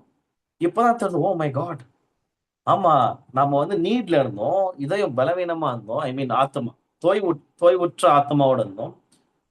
ஒரு ஊழியக்காரன் நம்மளுக்கு அனுப்புனாரு, நம்ம என்ன பண்ணிட்டோம், அந்த போனை எடுக்கல. ஏன் எடுக்கல? இவரு கேட்பாரு, விசாரிப்பாரு, என்ன பண்ற போறாரு அப்படி பெருசா, என்ன பண்றாரு பெருசா, ஏதோ பண்ண போறது இல்லை, நம்ம சூழ்நிலை மாற போறது இல்லை, சரி அட்டன் பண்ண வேணாம், பிஸியா இருந்தாலும் சொல்லிடலாம் அப்படின்லாம் பண்ணிருப்பீங்க சில பேர். ஒரு விஷயத்த இழந்துட்டோம் அந்த நாள்ல. ஐயோ, நான் யோசிக்கிறேன், ஆண்டவர் இந்த திரியேக தேவன் வந்து அப்படியே தலைமையில கை, நீ என்னடா பண்ற அப்படின்னு கேட்டிருப்பாங்க. நம்ம, டேய் நீ தான்டா ஜம்ப் பண்ண, அப்படியானவரே என்னை தேற்றுங்கப்பா, கஷ்டமா இருக்காண்டவரே, சூழ்நிலை என்னை தேற்றுங்கப்பா, ஊழியக்காரன் போன் பண்றான் வார்த்தையை பேசுறதுக்கு, போதிக்கிறதுக்கு, போன் எடுக்காம அப்புறம் தேற்றுங்கப்பா தேற்றுங்கன்னா, என்னடா தேற்றுறது, தலையை பிச்சுன்னு இருப்பாங்க இல்லையா, ரொம்ப கஷ்டப்பட்டு இருப்பாங்க, தலையெல்லாம் பிச்சுக்க மாட்டாங்கன்னு வைங்க, அவங்க வேற லெவலு கஷ்டப்பட்டிருப்பாங்க. திரியேக தேவன் என்ன பண்ணலாம், உன வார்த்தையை அனுப்புறோம், மெசேஜை தள்ளி விட்டு போறான், மத்ததெல்லாம் இவனுக்கு நல்லா இருக்குது, எல்லாம் டிவி பாக்குறான், சினிமா பாக்குறான், சீரியல் பாக்குறான், பாக்குறான் 2 பேரும் வச்சுங்க, இதெல்லாம் பண்றாங்க, சண்டை போடுறாங்க, எல்லாத்தையும் பண்றாங்க, வார்த்தையை மட்டும் கேட்கறது இல்ல. போதனைகள் அருவருப்பா இருக்குது சில பேருக்கு, போதனைகள் கசப்பா இருக்குது. ஆனா ஆத்மா மற்றும் தேற்றப்படணும் அப்படின்னா, இதை விட எந்த விதமான தேற்றுதலும் இல்லை. நான் பிப்ளிக்கலா பேசுறேன், இயேசு சொன்ன வசனத்தை வச்சு பேசுறேன். ஓகே, நான் ஏதோ எக்ஸ்ட்ரா ஆட் பண்ணேன். ஸ்ட்ரெயிட் பைபிள் எல்லாவற்றையும் உங்களுக்கு என்ன பண்ணுவாரா, ஃபர்ஸ்ட் போதிப்பார். போதனை ரொம்ப முக்கியம், அண்டர்லைன் பண்ணுங்க, போதித்து. ரெண்டாவது, நான் உங்களுக்கு சொன்ன எல்லாவற்றையும் உங்களுக்கு நினைப்பூட்டுவார், ரிமைண்ட் பண்ணுவாரு. நான் உங்களுக்கு சொன்ன, யாரு? இயேசு சொன்ன வார்த்தைகளை, வேத வார்த்தைகளை ரிமைண்ட் பண்ணுவாராம். இப்போ இப்போ ஒரு விஷயம், நான் பிக்சர் திருப்பி போட போறேன். இப்போ உங்களுக்கு ஒரு லிங்க் கிடைக்கும் பாருங்களேன், ஒரு ஒரு ஒரு ஒரு கண்டினியூஷன், ஒரு லிங்க் கிடைக்கும் போது பாருங்களேன், நல்லா இருக்கும். இந்த எல்லாம் நீங்க வந்து உங்களுக்கு இன்ட்ரெஸ்டிங்கா இருக்குமான்னு தெரியாது, ஆனா உங்களுக்கு பிரயோஜனமா இருக்கும். இப்ப பாருங்க, இப்போ நான் இந்த பிக்சர் போட்டேன், ஃபர்ஸ்ட் போட்ட இந்த பிக்சர் போடும்போது, oh my God thank you Jesus, oh நன்றி அப்பா, என்னுடைய இதயம் இந்த மாதிரி ஊற்றப்பட்ட அப்படி இருக்கு. இப்போ ஆவியானவர் வந்து தண்ணிக்கும் ஒப்பா இருக்கிறாரு. ஓகேவா, ஊற்று தண்ணீரே நன்றி தேவ ஆவி எல்லாம் பாடுறோம்ல, தண்ணிக்கு ஒப்பா இருக்கிறாரு. இந்த மாதிரி இந்த பிக்சர் பார்க்கும்போது தண்ணி வந்து ஆவியானவர் நினைச்சுக்கோங்க. Oh oh my God, holy spirit என்னுடைய ஆத்மாவை இந்த மாதிரி தேற்றம் எவ்வளவு ஜாலியா இருக்கும் அப்படின்னு நினைக்கிறோம். ஆனா அவரு பாக்குற, இப்படி இல்ல செல்லம், இப்படி இல்ல, நீ தப்பா என்ன புரிஞ்சுக்கின பேர், அதான் பிடிக்காது உங்ககிட்டன்னு சொல்லிட்டு இப்ப நான் வேற ஒரு புகைப்படம் போட போறேன். ஆக்சுவலா இப்படிதான் தேற்றுவார் நம்மள. இந்த தேற்றுதல் வந்து நிறைய பேருக்கு ஆல்ரெடி நீங்க இந்த வைப்லயே இருந்தீங்கன்னா உங்களுக்கு பிரைஸ் காட் தேங்க்யூ ஜீசஸ் அப்படின்னு தோணும். இல்லைன்னா ஐயோ இத்தனை நாள் இதை மறந்துட்டுமே பங்கு அப்படின்னு தோணும். ஓ மை காட், சாரி, இந்த பிக்சர் எனக்கு வரல. Okay, 1 second. அந்த பிக்சர் கண்டிப்பா உங்களுக்கு ஊழியம் பண்ணும், அதனால இது எல்லா வாட்டியும் இந்த மாதிரி தான் ஆயிடுது. நம்ம கரெக்டா ஒரு முக்கியமான பிக்சரை ஸ்கிரீன் ஷேர் பண்ணும்போது என்ன ஆயிடுது, ஃபைல் நாட் சப்போர்ட்டட்னு வருது. நான் பிடிக்காத விஷயம். ஓகே, அதனால நம்ம என்ன பண்ணலாம், இப்போ ஸ்கிரீன்ஷாட் எடுத்துட்டு அதே பிக்சர் நான் போடுறேன், ஒன்றும் பிரச்சனை இல்லை. ஒரு 10 செகண்ட் என்னோட பொறுத்துக்கொள்ளுங்க, எடுத்தாச்சு. ஓகே, இதுக்கு முன்பதாக அந்த அந்த தண்ணீர் இருக்கிற பிக்சரை நம்ம போடும்போது எப்படி இருந்துச்சு நமக்கு, ஓ தேங்க்யூ லார்ட் அப்படின்னு இருந்துச்சு. ஆக்சுவலா இதுதான், புரியுதுங்களா? எஸ், இதுதான் அந்த பிக்சர். நம்ம அவரின் ஆத்மாவை தேற்றி அப்படின்னு வரும்போது வேத ரீதியா இயேசு சொல்ற வார்த்தை, ஏன்பா ஏதோ உன்னை வந்து கட்டி பூச்சிக்கின்னு முத்தம் குத்து நான் கொடுப்பேன், உன்னை ஹக் பண்ணுவேன், நான் கிஸ் பண்ணுவேன், அன்பான வார்த்தைகள் பேசுவேன், ஆனா எல்லாமே எங்க இருந்து துவங்கும் அப்படின்னா, இது மனிதர்கள் மூலமாவும் ஆண்டவர் பண்ணுவாரு. ஆனா ரூட் பைபிள் இல்லைன்னா அந்த மனிதன் ஆண்டவரால் அனுப்பப்பட்டாரா என்பது கேள்விக்குறி. நிச்சயமா ஹியூமன் இன்ஸ்டிங் வச்சு கர்த்தரை அறியாதவர்களே உங்களை வந்து அந்த டைம்ல வந்து உங்களுடைய காயங்களை ஆற்றலாம், இதய காயங்களை தேற்றலாம். ஆனா தேற்றரவாளன் செய்யக்கூடிய கம்ப்ளீட் ரிஃப்ரெஷ்மெண்ட்டை நம்மளால அனுபவிக்க முடியாது. இப்ப நான் சொல்றேன், வெயில்ல வரோம், ஸ்டார்டிங்ல போட்ட பிக்சரை ரிமைண்ட் பண்ணிக்கோங்க. வெயில்ல வரோம், தண்ணி குடிக்கிறோம், இல்ல அந்த ரெஃப்ரெஷ்மெண்ட் குடிக்கிறோம், ஒரு 10 செகண்ட் 20 செகண்ட்ல திருப்பி அப்படியே முள்ளடா சாமின்னு ஆச்சுன்னா எத்தனை வாட்டி குடிக்கிறது? அஹ் அப்ப அந்த ஜோஸுக்கு என்ன வல்லமை இல்லையே. அப்போ ஒவ்வொரு வாட்டி ஆத்மா டிஸ்டர்ப் ஆகுது. நானும் இந்த வார்த்தையெல்லாம் கேட்டு யாருக்கிட்டனா ஆலோசனை கேட்கலான்னு ஃப்ரெண்டு கிட்ட போய் ஷேர் பண்றேன். அவன் இட்ஸ் ஓகேடா, என்னடா இப்படிதான்டா இருக்கும், என்னடா பண்றது, எல்லாரும் இப்படிதான்டா, எனக்கும் மச்சான் எனக்கு எனக்கு என்ன தருவான் பிரச்சனைன்ட்டு அவன் ஒண்ணு சொல்றான். அவன் பிரச்சனை பார்த்தா என்னை விட பெருசா இருக்குது. அவனை பார்க்கும்போது நம்மளாம் எவ்வளவு பரவாயில்லடா சாமின்ட்டு அப்படிலாம் ஆறுதல் ஆயிட்டு வர நிறைய பேர் தேற்றரவாளன்னு நினைச்சுக்கின்னு ஒருத்தங்கிட்ட போறோம், மனுஷன் கிட்ட போறோம். அவன் டே உனக்கு இதெல்லாம் ஒரு மேட்ராடா, என் கதையை கேள்றான்னு சொல்றான். எப்பா இவன் இவன் கிட்ட இருக்கிற பிசாசு ரொம்ப பெரிய பிசாஸ் ஆகுது. நம்ம சின்ன சின்ன விஷயங்களை சப்ப மேட்ரு எடுத்துன்னு போயிட்டு ஊதி பெருசாகிக்கிறோம் அப்படின்னு சொல்லிட்டு அவன் பிரச்சனைலாம் ரொம்ப பெருசாகுது. நம்ம எவ்வளவு பரவாயில்ல, நம்ம லைஃப்ல இருக்கிற பீப்புள் எவ்வளவு பரவாயில்ல சொல்லிட்டு comparatively we are making our selves happy. Compare பண்ணி பார்த்து உன் பிரச்சனை ரொம்ப பெருசு, எந்த சின்னதுதான், அப்ப என் வாழ்க்கை நல்லா இருக்குது, ஆண்டவர் நாமத்துக்கு ஸ்தோத்திரம்னு சொல்றோம். ஆனா அங்க ஹீலிங் நடக்குமா? நடக்காது. கம்பேர் பண்ணி ஆறுதல் அடைஞ்சுப்போம். இங்க தேற்றரவாளனுடைய வேலையை ரொம்ப பெருசு, தேற்றுதல் அந்த வார்த்தையே ரொம்ப பெருசு. நான் ஸ்கிரீன்ல இருக்கிற பிக்சர் எடுக்கிறேன். ஓகே ஓகேவா? தேற்றரவாளனுடைய ஊழியம் ரொம்ப பெருசு. நம்ம என்ன நினைச்சிட்டு இருக்கோம்? ஆறுதல் செய்வார். ஆறுதல் இல்லைங்க. நாட் ஜஸ்ட் ஆறுதல், ரொம்ப சின்ன வார்த்தை இல்ல.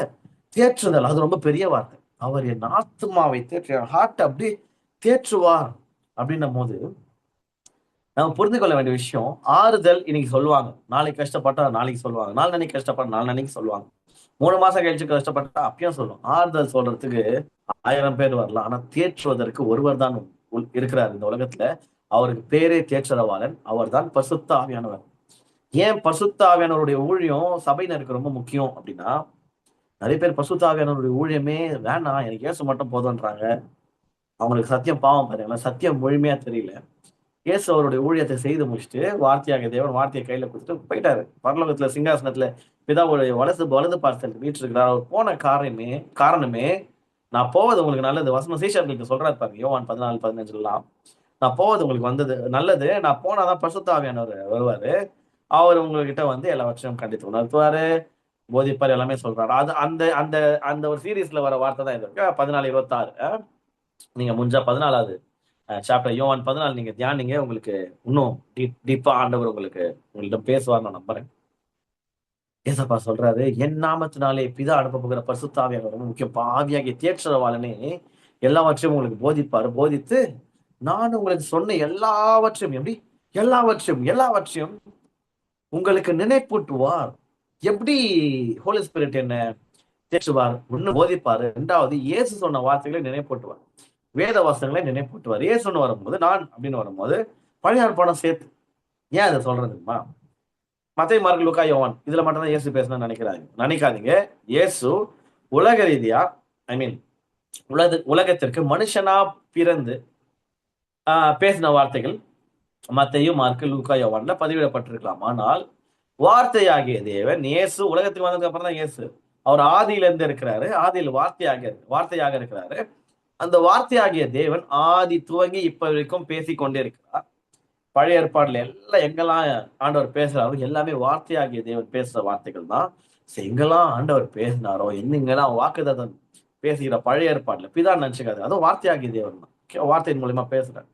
சோ பழைய ஏற்பாடின் வசனங்கள், புதிய ஏற்பாடுல இயேசு சொன்ன வார்த்தைகள், அதுக்கப்புறம் ஹோலி ஸ்பிரிட் பேசுறது, ஊழியக்காரங்க மூலியமா பேசுறது, எல்லா விதமான இந்த ஹோல் பைபிள் பரிபூர்ணமா இதெல்லாம் உங்க கையில பரிசுத்த வேதாகம்னு சொல்லிட்டு அந்த மொத்த பைபிளையும் ஆண்டவர் எங்க எந்தெந்த சூழ்நிலைகளுக்கு எதை நினைப்போட்டுமோ அதை நினைப்போட்டது. எப்படி பிரதர் ஆண்டவர் என்ன தேற்றுவார்? அவருக்கு பிசிக்கல் ஃபார்ம் இல்லையே அப்படின்னா இல்ல, இருக்கு.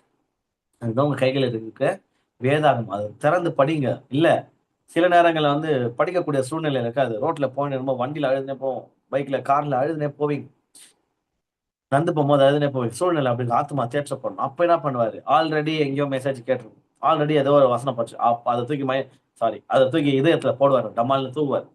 என்ன சொல்வாரு? ஏதோ ஒரு வசனம் ஞாபகம் போடும், இந்த வசனமே ஞாபகம் வரும். அவங்க ஆத்மாவை தேற்றுவாரு. நான் நல்ல இப்ப நான் இருக்கேன், நீ ஏன் இவங்களை குறிச்சு ஃபீல் பண்ற? அந்த மாதிரி ஒரு வசனத்தை நினைவு போட்டும்போது ஆமால, எஸ் நம்ம ஏன் ஃபீல் பண்ணணும்? ஆமா, நீ பிரமிக்கத்தக்க அதிசயமா உண்டாக்கப்பட்டபடியால் அப்படின்னு வசனம் இதேப்பா அப்படி ஞாபகப்படுத்தி விடுவாரு சங்கீதத்தை. ஆமா, நம்ம ஏன் இவங்க பண்ண கமெண்ட் எல்லாம் பிசிக்கலா நம்மள கமெண்ட் பண்ணிக்கிறாங்க, நீ நல்லா இல்ல, உமக்கு பிடிக்குது உனக்கு, இவன் என்ன சொல்றது? நான் பிரமிக்கத்தக்க அதிசயமா உண்டாக்கப்பட்டேன்ட்டு வேத வசனம் சொல்லுது. எது உண்மை? இவன் மனுஷ பைய இவன் சொல்ற வார்த்தை உண்மையா, இல்ல கர்த்தருடைய வசனம் சொல்றது உண்மையா? கர்த்தருடைய வசனம் சொல்றது தான் உண்மை, சத்தியம். அதுதான் கரெக்ட். இப்ப நான் எதை எடுத்துக்கணும்னு சொல்லிட்டு இங்க யாரும் நம்மள ஹர்ட் பண்ணிருப்பாங்க, அது தூக்கி குப்பையில போட்டு வார்த்தை என்ன சொல்லுது அப்படி.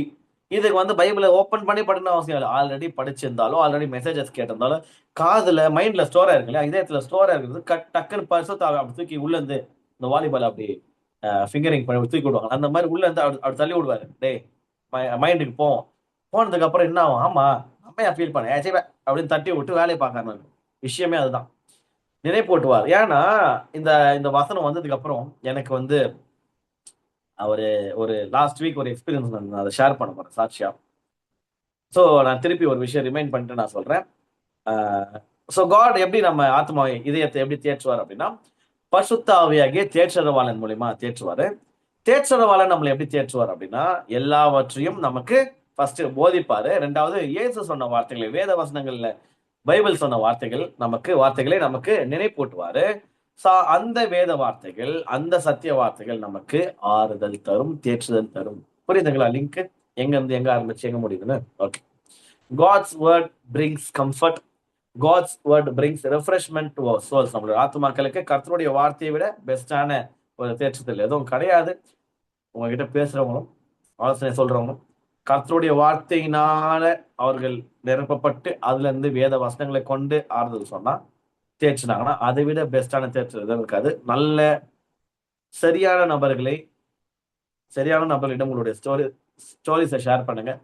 சரியான நபர்களிடம், வார்த்தை இருக்கக்கூடிய வார்த்தையினால் நிரப்பப்பட்ட மனிதர்களிடம் நீங்க ஷேர் பண்ணீங்கன்னா சுய ஆலோசனைகளை அவர்கள் சொல்லாம, புரியுது உங்க சூழ்நிலை, இதே மாதிரிதான் பைபிள்ல ஒரு விஷயம் இருக்கு, இந்த ஒரு சிச்சுவேஷன்ல ஏசப்பா இப்படி பண்ணிருக்கிறாரு, அதை நான் உங்களுக்கு நினைப்பட்டு வரேன்னு சொல்லிட்டு வார்த்தையில இருந்து உங்களுக்கு ஹெல்ப் பண்ணுவாங்க. அதுதான் கம்ப்ளீட் டெலிவரன்ஸ் உங்களுக்கு தரும். ஸோ போதனையையும் நினைப்பூட்டுதலையும் நாம் அசட்டை செய்தால் நம் ஆத்மா தேற்றப்படுவதை நாம் தாமதப்படுத்துகிறோம். நல்லா புரிஞ்சுக்கணும் இந்த லைன். போதனையையும் ஆண்டவர் நினைப்பூற்ற அந்த காரியத்தையும் நம்ம அசட்டை பண்றோம்னு வைங்களேன். யாருன்னா போதனை கொடுக்குறாங்க, வேர்ட் ஆஃப் காட் வருது, நம்ம அசட்டை பண்ணோம்னா நம்மளுடைய ஆத்மா தேற்றப்படுவதை நாம் தாமதப்படுத்துகிறோம். இப்போ நான் என்னுடைய கதையை சொல்றேன். ஊழியம் சார்ந்து போன இந்த வீக் ப்ரீவியஸ் 5 daysல இருந்திருக்கு. ஊழியம் சார்ந்து ஒரு ஹை ஸ்ட்ரெஸ்ஸுக்குள்ள போறேன். மெசேஜ் ப்ரிப்பேர் ஆயிடுச்சு, ஐ மீன் கருவா ப்ரிப்பேர் ஆயிருக்கு. ஓகே, இன்னும் டைப்டு ஃபார்மேட்ல வரல, ரிட்டன் ஃபார்மேட்ல வரல. ஆனா இதை தான் நான் பேச போறேன். இந்த வசனம் தெரியும். ஸ்ட்ரெஸ் ஏந்து ஊழியம் சார்ந்து நீ ஏன் ஏத்துக்கிற, அது ஆகும் சில நேரத்துல. சுயத்துல சிந்திக்கும் போது அப்பா பார்த்து பாருன்னு விடாம நம்ம தலைமையில போட்டோம். சில நேரங்கள்ல ஆண்டவருடைய இதயம் எப்படி வலிக்கும். சில விஷயங்கள் சபை செய்கிற தவறு, சபைனா நம்ம தான், நம்ம செய்கிற தவறு காடோடைய இதயத்தை எப்படி பிரேக் பண்ணும். அதே மாதிரி நல்ல மேய்ப்பன் அவருடைய ஹார்ட் எங்கெல்லாம் பிரேக் ஆகுதோ நல்ல ஊழியக்காரனுடைய ஹார்ட்டும் பிரேக் ஆகும். புரியுதுங்களா நான் சொல்றது? ஒரு மெய்ப்பன், நாங்க பாஸ்டருடைய இதயம் ஹார்ட் வலிக்கும் போது, ஐயோ ஆடுகள் இப்படி இருக்கே, இப்படி பண்றாங்களே, ஏன் இவங்க லைஃப் இப்படி அடிவாங்குது, ஏன் புரிஞ்சுக்க மாட்டாங்க இவங்க காட்ஸ் லவ் அப்படின்னு வலிக்கும் போது, நான் அந்த ஜபத்துல இருக்கும் ஆண்டவர் சொன்னாரு, வலிக்குதா? ஆமாண்டவரே ரொம்ப வலிக்குது. உன் பர்சனல் விஷயமா அது, எனக்கு சம்மந்தம் இல்லையே. அவங்க லைஃப்பை வச்சு எனக்கு மனசுக்கு கஷ்டமா இருக்கு, பாரு இப்படிதான் என் ஹார்ட் வலிக்குது, அதனாலதான் உன் ஹார்ட் வலிக்குதுன்னாரு. புரியுதா? எங்கெல்லாம் பாஸ்டர்ஸ், எஸ்பெஷலா பாஸ்டர் ஷெப்பர்ட்ஸ், மெய்ப்பர்கள், சபை மெய்ப்பர்களுடைய இதயம் ஏன் இப்போ ஒரு நபர் பாவம் பண்றாங்க, பாவம் அவங்களுக்கும் கர்த்தருக்கும் உரியது. எனக்கு டைரக்டா ஒரு பாஸ்டரா எனக்கு அதுக்கும் ஒரு சம்மந்தமும் கிடையாது. ஒரு ரூபாய் லாபமோ இல்லை, ஒரு ரூபாய் நஷ்டமோ இல்லை. ஆனா ஏன் மெய்ப்பெண்களோட இதயம் ஏன் வலிக்குது? இப்ப என்னை பார்த்து யாரா திட்டினாங்கன்னா என் இதயம் வலிக்கலாம், அது பர்சனல் அட்டாக், அதை விட்டுருங்க. இவங்க தப்பு பண்றாங்க, இவங்க பாவத்துல இருக்கிறாங்க, இவங்களால மீண்டு வர முடியல, இல்ல இவங்க ஊழியம் பண்ணணும்னு முயற்சிக்கிறாங்க, கஷ்டப்படுறாங்க, ஏதோ ஒரு விஷயத்துல ஒரு ஆத்மா பாதிக்கப்படுது, அதை நம்ம பாக்குறோம் இல்ல கேள்விப்படுறோம். ஐயோ நம்ம இதயம் இங்க சுக்குநூறு ஆகுது. ஏன் இது நமக்கு நடக்கணும்? மேய்ப்பர்களுக்கு ஏன் நடக்கணும்? உங்க பாஸ்டர்கள் ஏன் உங்களை குறிச்சு அவ்வளோ யோசிக்கணும்? என்னதான் லாபம் உங்களுக்கு? ஒரு லாபமும் இல்லை. உங்களுக்கு ஏன் ஸ்ட்ரெஸ் ஆகுறாங்க பாஸ்டர்ஸ்? அதை குறிச்சு ஆண்டவருக்கு ஏமா சொன்னாரு, this is how my heart pains. உங்க இதயம் வலிக்குதுல ஒரு ஆத்மாவை குறிச்சு, அப்படிதான் என் இதயம் வலிக்குது. அதனாலதான் உங்க இதயம் வலிக்குது. புரியுதுங்களா? நான் ஆல்ரெடி சொல்லியிருக்கேன், கூலி ஆளுக்கு ஆடுகளை குறிச்சு ஒரு கவலையும் இல்லை, ஆனா நல்ல மேய்ப்பனா இருக்க விரும்புகிறார். நான் சொல்றேன், உங்களுடைய பாஸ்டர்ஸ் நல்ல மேய்ப்பனா இருக்க விருப்பப்படுகிற ஒவ்வொரு பாஸ்டர்ஸும் நீங்க செய்கிற ஒவ்வொரு காரியங்களும் அவங்களுடைய ஹார்ட்டை டிஸ்டர்ப் பண்ணும், அவங்களுடைய இதயம் வலிக்கும், சுக்குநூறாகும். உங்கள் நிமித்தம் அவர்கள் ஸ்ட்ரெஸ்ஸை கடந்து போவாங்க. உங்கள் நிமித்தம், உங்களுடைய பிஹேவியரை நிமித்தம் அவங்க டிப்ரெஷனை கடந்து போவாங்க. உங்ககிட்ட ஷேர் பண்ண மாட்டாங்க. ஒரு பொழுதும் உன்னாலதான் இப்படி இருக்காது தெரியுமா அப்படின்னு சொல்ல மாட்டான். நல்ல மேய்ப்பன் சொல்ல மாட்டான். ஆண்டவனும் சொன்னது கிடையாது. மேய்ப்பர்களும் சில நேரத்துல சொல்ல மாட்டாங்க. ஆனா உங்களையே அறியாம உங்களுக்காக ஜெபம் பண்ணும்போது, உங்களுக்காக பாரப்படும் போது அவங்களுடைய கண்ணீர் அதிகமா இருக்கும். அவங்களுடைய ஹார்ட் சுக்குநூறு ஆபத்து அதிகமா இருக்கும். நம்ம சில நேரத்துல அவங்களுடைய கோவத்தை மட்டும் தான் பார்ப்போம். அவங்களுடைய அந்த திறமை எடுப்பாங்கல்ல சில பேரு, அதை மட்டும் தான் பார்ப்போம். அதுக்கு பின்னாடி இருக்கிற அன்பு நிறைய பேருக்கு தெரியாது. தெரியாதவங்க இனிமேல் தெரிஞ்சுக்கோங்க. ஏன் அதை பண்றாங்க, திறமை ஏன் எடுக்கிறாங்க, சில நேரங்கள்ல ஏன் கடிந்து கொள்றாங்க. ஏன்னா அதுக்கு பின்னாடி முழுக்க முழுக்க அன்பும் அக்கறையும் மட்டும்தான். நான் இது பண்ணலன்னா நீ மோசமாயிடும், இன்னும் மோசமா போயிடுவேன், பிசாசோடைய முழு ஆளுகைக்குள்ள போயிடுவேன், அதுக்கப்புறம் உன்னை மீட் எடுக்கிறது கஷ்டம், சீக்கிரம் வா அப்பா கிட்ட அப்படின்றது. ஒரு அடி போட்டு கூட்டின்னு வரலாமா அப்படின்ற மாதிரிதான். இது எல்லாமே யாருடைய இதயத்தின் வெளிப்பாட்டுல பண்றாங்க அப்படின்னா, சுயமே கிடையாது. சுயம் ஒண்ணுமே இல்லை. சுயம் என்ன சொல்லணும்னா, இதெல்லாம் உனக்கு அவசியமா, தட்டி விட்டு போ, அது என்ன கெட்டு போகுது, அது வாழ்க்கை அது அப்படின்னு.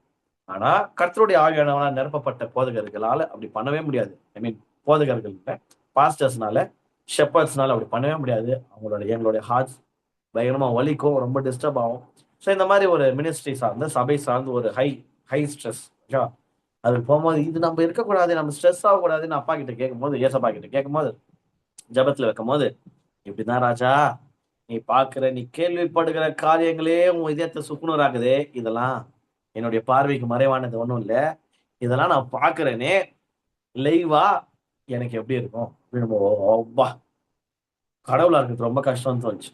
ஒரு ஒரு சின்ன சபையை நடத்துற ஒரு பாஸ்டருக்கு ஐயோ என்ன எப்படி இருக்கிறாங்களே அப்படின்ற மாதிரி சில காரியங்கள் இதயத்தை சுக்குனராகுது. நம்ம கேள்விப்படுறோம், இல்லைன்னா அவங்களே வந்து சொல்றாங்க, சம்பந்தப்பட்ட பர்சனே வந்து சொல்றாங்க, ரொம்ப கஷ்டமா இருக்கு. அவர் பாக்குறாரு அப்பா, நம்ம நேசிக்கின்ற அன்பின் பரம தகப்பன் இது எல்லாவற்றும் லைவா பாக்குறாரு. அவருடைய இதயம் எந்த அளவுக்கு சுக்குநூறாகும். இதை என்கிட்ட ஷேர் பண்ணிட்டாரா, சரி அது இருங்க. இப்போ என்ன பண்ணு, எனக்கு இது டிஸ்டர்ப் ஆகுது ஒரு விஷயம் அப்படின்னு சொல்லும் போது என்ன தெரியுமா சொன்னாரு, தேவ பிரசனத்துல உட்காந்து கேட்கும் போது என்ன தெரியுமா சொன்னாரு, ஒரே ஒரு விஷயம் தான் சொன்னாரு. நல்ல மெய்ப்பன் இல்லையா, நான் ஒண்ணு கேட்டேன், ஆண்டவரே நீர் நல்ல மெய்ப்பன், நானும் என் சபைக்கு நல்ல மெய்ப்பனா இருக்கணும்னு நினைக்கிறேன். இந்த சூழ்நிலையை எப்படி ஹேண்டில் பண்றது, ஆர் இந்த பர்சன் எப்படி ஹேண்டில் பண்றது, இந்த மாதிரி காரியங்கள் ஃபியூச்சர்ல வந்து எப்படி ஹேண்டில் பண்றது கேட்கும் போது அவர் என்ன தெரியுமா பண்ணாரு, ஒரு வசனத்தை நினைவு போட்டார். நான் பைபிளை திறக்கல அந்த டைம்ல, ஆனா ஆல்ரெடி எனக்கு தெரிஞ்ச ஒரு வசனத்தை நினைவு போட்டார். அந்த வசனம் என்ன சொல்றதுன்னா, சரிப்பா நல்ல மேய்ப்பன் சொல்றல, நல்ல மேய்ப்பன் ஆடுகளுக்காக தன் ஜீவனை கொடுக்குறான், நான் கொடுத்துட்டேன், நீ ஜீவன் எல்லாம் கொடுக்க வேணாம், நீ ஒண்ணு பண்ணும். ஒரே ஒரு வேர்டு சொன்னாரு, அப்படி இன்ஸ்டன்ட் டெலிவரன்ஸ் ஓகேவா. அந்த செகண்ட் அவர் நினைவு போட்டின ஒரு வசனம் அப்படியே டமால்னு நான் அந்த ஹை ஸ்ட்ரெஸ் புஷ்னு இறங்கி அப்படியே விடுதலை ஆகணும். என்ன தெரியுமா சொன்னாரு, எந்த ஆடு கடினமா இருக்குதோ அந்த ஆடு மேல அதிகமா லவ் வை. எப்படி, எந்த ஆடு கடினமா இருக்கோ அந்த ஆடை அதிகமா லவ் பண்ண, அதிகமா நேசினார் பாருங்க. அப்படியாச்சு. ஏன்னா ஜீசஸ் கிரைஸ்டோட ஃபார்மேட் அப்படிதான் இருக்கு. நான் அவர் எக்ஸாம்பிள் தான் அவர்கிட்ட கோட் பண்ணேன். ஆண்டவரே நீர் நல்ல மேய்ப்பன், உங்களை போல நான் நல்ல மேய்ப்பனா இருக்கணும்னா என்ன பண்ணணும். உயிர்கீரெல்லாம் அவர் விட்டார். உயிர் விடுற வேலை, இந்த கஷ்டமான பெரிய வேலையெல்லாம் அவர் பண்ணிட்டார், ஜீவனை விடுறதுலாம். நீங்க அதை பண்ண வேணாம். யாரை குறிச்சு அதிகமா பாரப்படுறியோ, யாரை குறிச்சு அதிகமா மனசு கஷ்டப்படுறியோ அவங்கள நீ அதிகமா நேசிக்கணும். நம்ம எப்பவுமே பாஸ்டர்ஸ் என்ன ரூட் எடுப்பாங்க, போட்டு பொலகரம் பாரு உன்னை, வா நேர்ல மாட்டி உனக்கு ஆண்டவர் சொல்றாரு, இல்ல அந்த வெப்பன் எப்பவுமே ஒர்க் அவுட் ஆகாது. அது சம்டைம்ஸ் எடுக்கலாம், அது எப்ப சூழ்நிலையை பொறுத்து. ஆனா நான் கடந்து போகும்போது ஆண்டவர் என்ன தெரியுமா சொன்னேன், லவ் தட் ஷீப். இந்த ஆடு மேல இன்னும் உன்னுடைய அதிகமா கன்சர்ன் இருக்கணும், இன்னும் உன்னுடைய லவ் அதிகமா இருக்கணும். ஒரு ஒரு பாஸ்டரா, ஒரு மெய்ப்பனா அன்பை அதிகப்படுத்து, சூழ்நிலை மாறும்னாரு. எக்ஸாக்டா நெத்தி போட்டுல அச்சா மாதிரி எப்போ அது போன்ற நபர்கள், கடினமான மனிதர்கள் ஆத்துமாக்கள், அவங்களால அந்த மாதிரி டஃப் பீப்புள்னு நம்ம நினைக்கிறோம் இல்லையா, அவங்க மேல ஆண்டவர் சொன்ன இந்த இந்த சீக்கிரட்டை புரிஞ்சுக்கிறதுக்கு அப்புறம் லவ் அதிகப்படுத்தும் போது என்ன தெரியுமா ஆகுது, உருகிடுறாங்க. நம்ம என்ன நினைச்சுக்கிறோம், அப்படி நினைச்சுக்கிறோம் ஆத்துமாக்கள். நான் சில பேரை லவ் அதிகப்படுத்தும் போது நம்ம இந்த கண்டிப்பையும் உணர்த்துதலையும் சீர்திருத்தலையும் மட்டும் பண்ணும் போது அப்படியே முரட்டாட்டமாகுது. லவ் அதிகப்படுத்தும் போதுல தோல் மேல கை புஸ் குழந்தை ஏறான். குழந்தை என்னடா இந்த மாதிரி ஒரு நல்ல பையனை பார்த்ததே கிடையாது, என்ன இப்படி ஆயிட்டான் அப்படின்றான். இந்த மாதிரி ஒரு நல்ல பொண்ணு உலகத்திலே கிடையாது, என்ன புஸ்ன்னு இப்படி ஆயிட்டான் அப்படின்னு. அப்படியே இன்ஸ்டன்ட் சேஞ்ச், அப்படியே அப்படியே கம்ப்ளீட்டா தலைக்கீழ திருப்பி போட்ட ஒரு மனுஷன் ஒரு நாள்லயே திருப்பி போட்ட அந்த விதமான ஒரு மாற்றம் நான் பாக்குறேன். ஐயோ, இதெல்லாம் இத்தனை நாள் ஏன் ஆண்டவர்கிட்ட எடுத்துன்னு போல இந்த விஷயம். ஏன்னா பூதாகரமா வெடிக்குது, மனசு ரொம்ப கஷ்டப்படும் போது தான் அங்க போறது. மிச்சம்லாம் நம்மளே ஹேண்டில் பண்றோம் அவருடைய ஒத்தாசையை கொண்டு. ஐயா, எப்போ தெரியுமா எடுத்துட்டு போவேன் நான் எதனா தப்பு பண்ற போறேன், இந்த ஒரு விஷயத்த நான் ஹேண்டில் பண்ண போறேன், ஆனா என்னோட சுயமும் இதுல எனக்கு கோவம் வருது, தப்பா ஹேண்டில் பண்ற கூடாது ஆண்டவரே, உங்களுடைய ஒத்தாசை தேவைன்னும் போது அவர் சொல்லிடுறாரு, இல்ல இல்ல கரெக்ட் தான், நீ ஹேண்டில் பண்ணா தப்பு பண்ற வாய்ப்பு இருக்குது, வா நான் ரூட்டு காட்டுறேன் போது லவ் பண்ணிடுறாரு. ஈஸியா இருக்குது.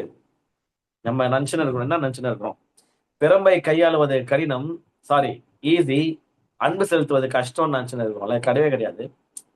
பிறம்பை கையாளுவது கஷ்டம். ஏன்னா அச்சதுக்கு அப்புறம் ஆயின்மெண்ட் போடணும், அது காயமாயிடும், அதெல்லாம் ரொம்ப கஷ்டம். அன்பு செலுத்துறது ரொம்ப ஈஸி. கடினமான ஆட்கள் கிட்ட எப்படி பிரதர், இல்ல ஈஸி, ட்ரை பண்ணி பாருங்க.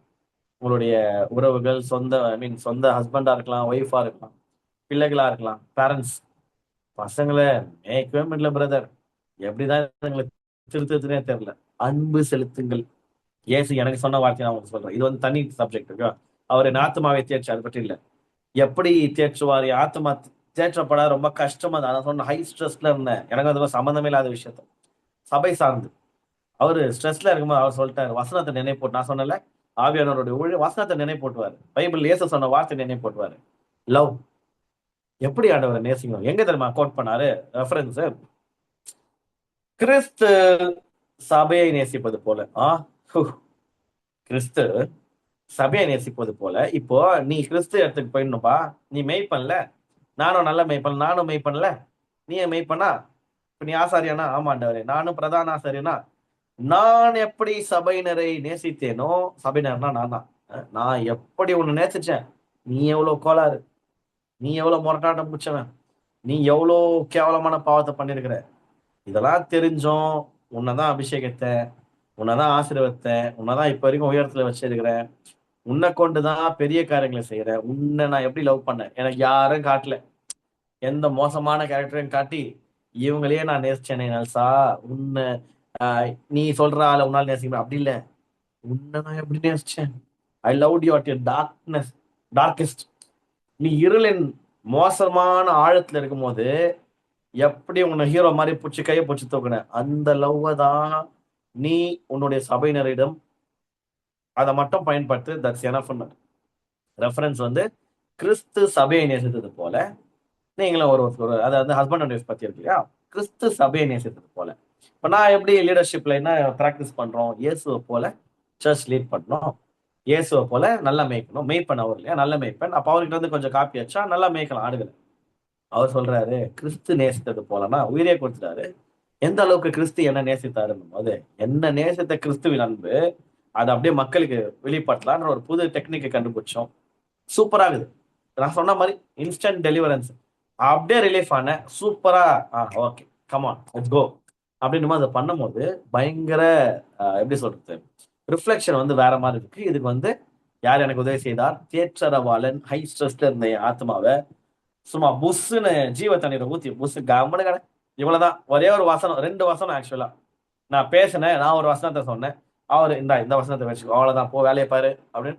இவ்வளவுதான். ரொம்ப இதுக்காக ஒரு நீட்டி மொழிக்கு ஒரு ஜபமும், இதுக்காக ஒரு உபவாசம் இருந்தோ அக்கினியா ஒண்ணுமே கிடையாது. நான் போன வாரமே சொன்னேன், அது நிறைய பேர் பண்ணுவாங்க, சோத்திரம் நீங்க பண்ணுங்க, நமக்கு அதெல்லாம் கிடையாது. அப்படியே உட்காந்து படுத்துக்கினே சில நேரத்துல, சில பேர் சில நேரத்துல இந்த மாதிரி சாஞ்சுக்கினு, ஆண்டவரே இப்படி இது ரொம்ப கஷ்டம் ஆண்டவரே, நான் பண்ணலாம் அப்படின்னு அப்படின்னு ஒரு வசனம் போடுவார், அவ்வளவுதான், ஓகே வரட்டா அப்படின்னு கிளம்பினே இருப்பேன். அடுத்த வேலை இறங்கணும், களத்துல இறங்கணும், எவ்வளவு நாள் ஜபமே பண்ணுகிறது, ஓகே எப்படி அன்பு செலுத்த, அன்பு எப்படி செலுத்தணும், வா இறங்கலாம் அப்படின்னு சொல்லிட்டு சம்பந்தப்பட்ட பர்சன் பேசும்போது சிறப்பான ரிசல்ட்ஸ், இன்ஸ்டன்ட் ரிசல்ட்ஸ் வருது. அதை நான் பார்க்கிறேன், ஒரு சாட்சியா சொல்றேன். நீங்களும் பெற்றோர் இருந்தீங்கன்னா பசங்களை திருத்தவே முடியல பிரதர், எப்படி அன்பு செலுத்துங்க. வாலிப பொண்ணாகுது, வாலிப பையனாகிறேன், எப்படி திருத்துது, அன்பு செலுத்துங்க. கட்டி பிடிச்சதே இல்லையா, கட்டி போடுங்க. பிள்ளைகளை முத்தம் கொடுத்தே இல்லையா, முத்தம் கொடுங்க, இங்க கொடுங்க, இங்க கொடுங்க, எங்கன்னா கொடுங்க தயவு செஞ்சு. ஆனா உங்களுடைய பிசிக்கலா உங்களுடைய அன்பை வெளிப்படுத்துங்க, மனதளவுல உங்களுடைய அன்பை வெளிப்படுத்துங்க. பசங்க என்னதான் சொல்றாங்கன்னு கேளுங்க. நீங்களே பேசினு கிடக்காதீங்க. அதுதான் பிரச்சனை நிறைய பேரண்ட்ஸ் கிட்ட. நம்ம பேசிடணும், அட்வைஸ் பண்ணி வச்சிடணும். அட்வைஸ் பண்ணி அவங்கள எப்படின்னா திருத்திடணும். அட்வைஸ்லாம் திருத்துமான்னு தெரியல. நீங்க லிசன் பண்ணாலே போதும். பாதி பிரச்சனை பாதி பசங்க ஏன் பெற்றோர்கிட்ட ஷேர் பண்ணாம யார் யார்கிட்ட ஷேர் பண்றாங்கன்னா, கேள்வி கேட்டா பதில் வருது. எங்க அம்மா கேட்கவே மாட்டாங்க நான் சொன்னா. நீங்க அப்படியே எனக்கு வேலை இருக்குது அப்படின்றாங்க. எங்க அப்பா எல்லாம் என்கிட்ட இந்த மாதிரி உட்காந்து ஒரு முகமுகமா உட்காந்து பேசவே மாட்டாரு. அதனால நான் வேற பாய் ஃப்ரெண்ட் தேடிக்கிறேன். பாதி வாலிப பிள்ளைகள் ஏன் லவ் 16 வயசு 17 வயசு 18 வயசு என்ன லவ் நம்மளுக்கு தான் கேட்போம். என்ன இந்த வயசுல லவ்? ஆமா, நீங்க லவ் பண்ணல. அந்த வயசுல அப்பா லவ் பண்ணிருக்கணும். அப்பா டைம் ஸ்பெண்ட் பண்ணிருக்கணும். அப்பா காஃபி ஷாப் கூட்டிட்டு போயிருக்கணும். அப்பா சம்டைம்ஸ் கிரிக்கெட் ஸ்டேடியம் கூட்டிட்டு போயிருக்கணும். அப்பா சினிமா தியேட்டருக்கு, சில பிள்ளைங்க அந்த அப்படி இருப்பாங்க இல்லையா, மூவி லவர்ஸ். அப்பா செய்ய வேண்டிய காரியத்தை, அம்மா செய்ய வேண்டிய காரியத்தை அவர்கள் செய்ய மிஸ் பண்ணும் போது அங்க ஒருத்தவங்கள போடுறான் ஒரு ஹீரோ. யாரு? அப்பா ஹீரோவா இருந்திருக்கணும், அம்மா ஹீரோவா இருந்திருக்கணும். அங்க ஒரு காதலன் அல்லது காதலின்னு ஒருத்தர் போடுறாங்க. பேரண்ட்ஸ் கொடுக்க வேண்டிய லவ்வை விட டபுள் மடங்கு ட்ரிபிள் மடங்கு கொடுக்குறாங்க. அப்படியே பிசாசு கொக்கி போடுறான். போடு, இந்து பொண்ணு கிறிஸ்டியன் பொண்ணா அப்ப இந்து பையன் கூட சேரு, முஸ்லீம் வேற நம்மள அந்த ஃபெய்த் கூட சம்மந்தமே இல்லாத சேர்த்து அங்க ஒரு கொக்கி போடுறான், மாட்டுறாங்க. அப்படியே லைஃப் திருப்பி நல்லதுக்கு தான் போவாங்க. அதுக்கப்புறம் அது வேற மாதிரி ஆகும்.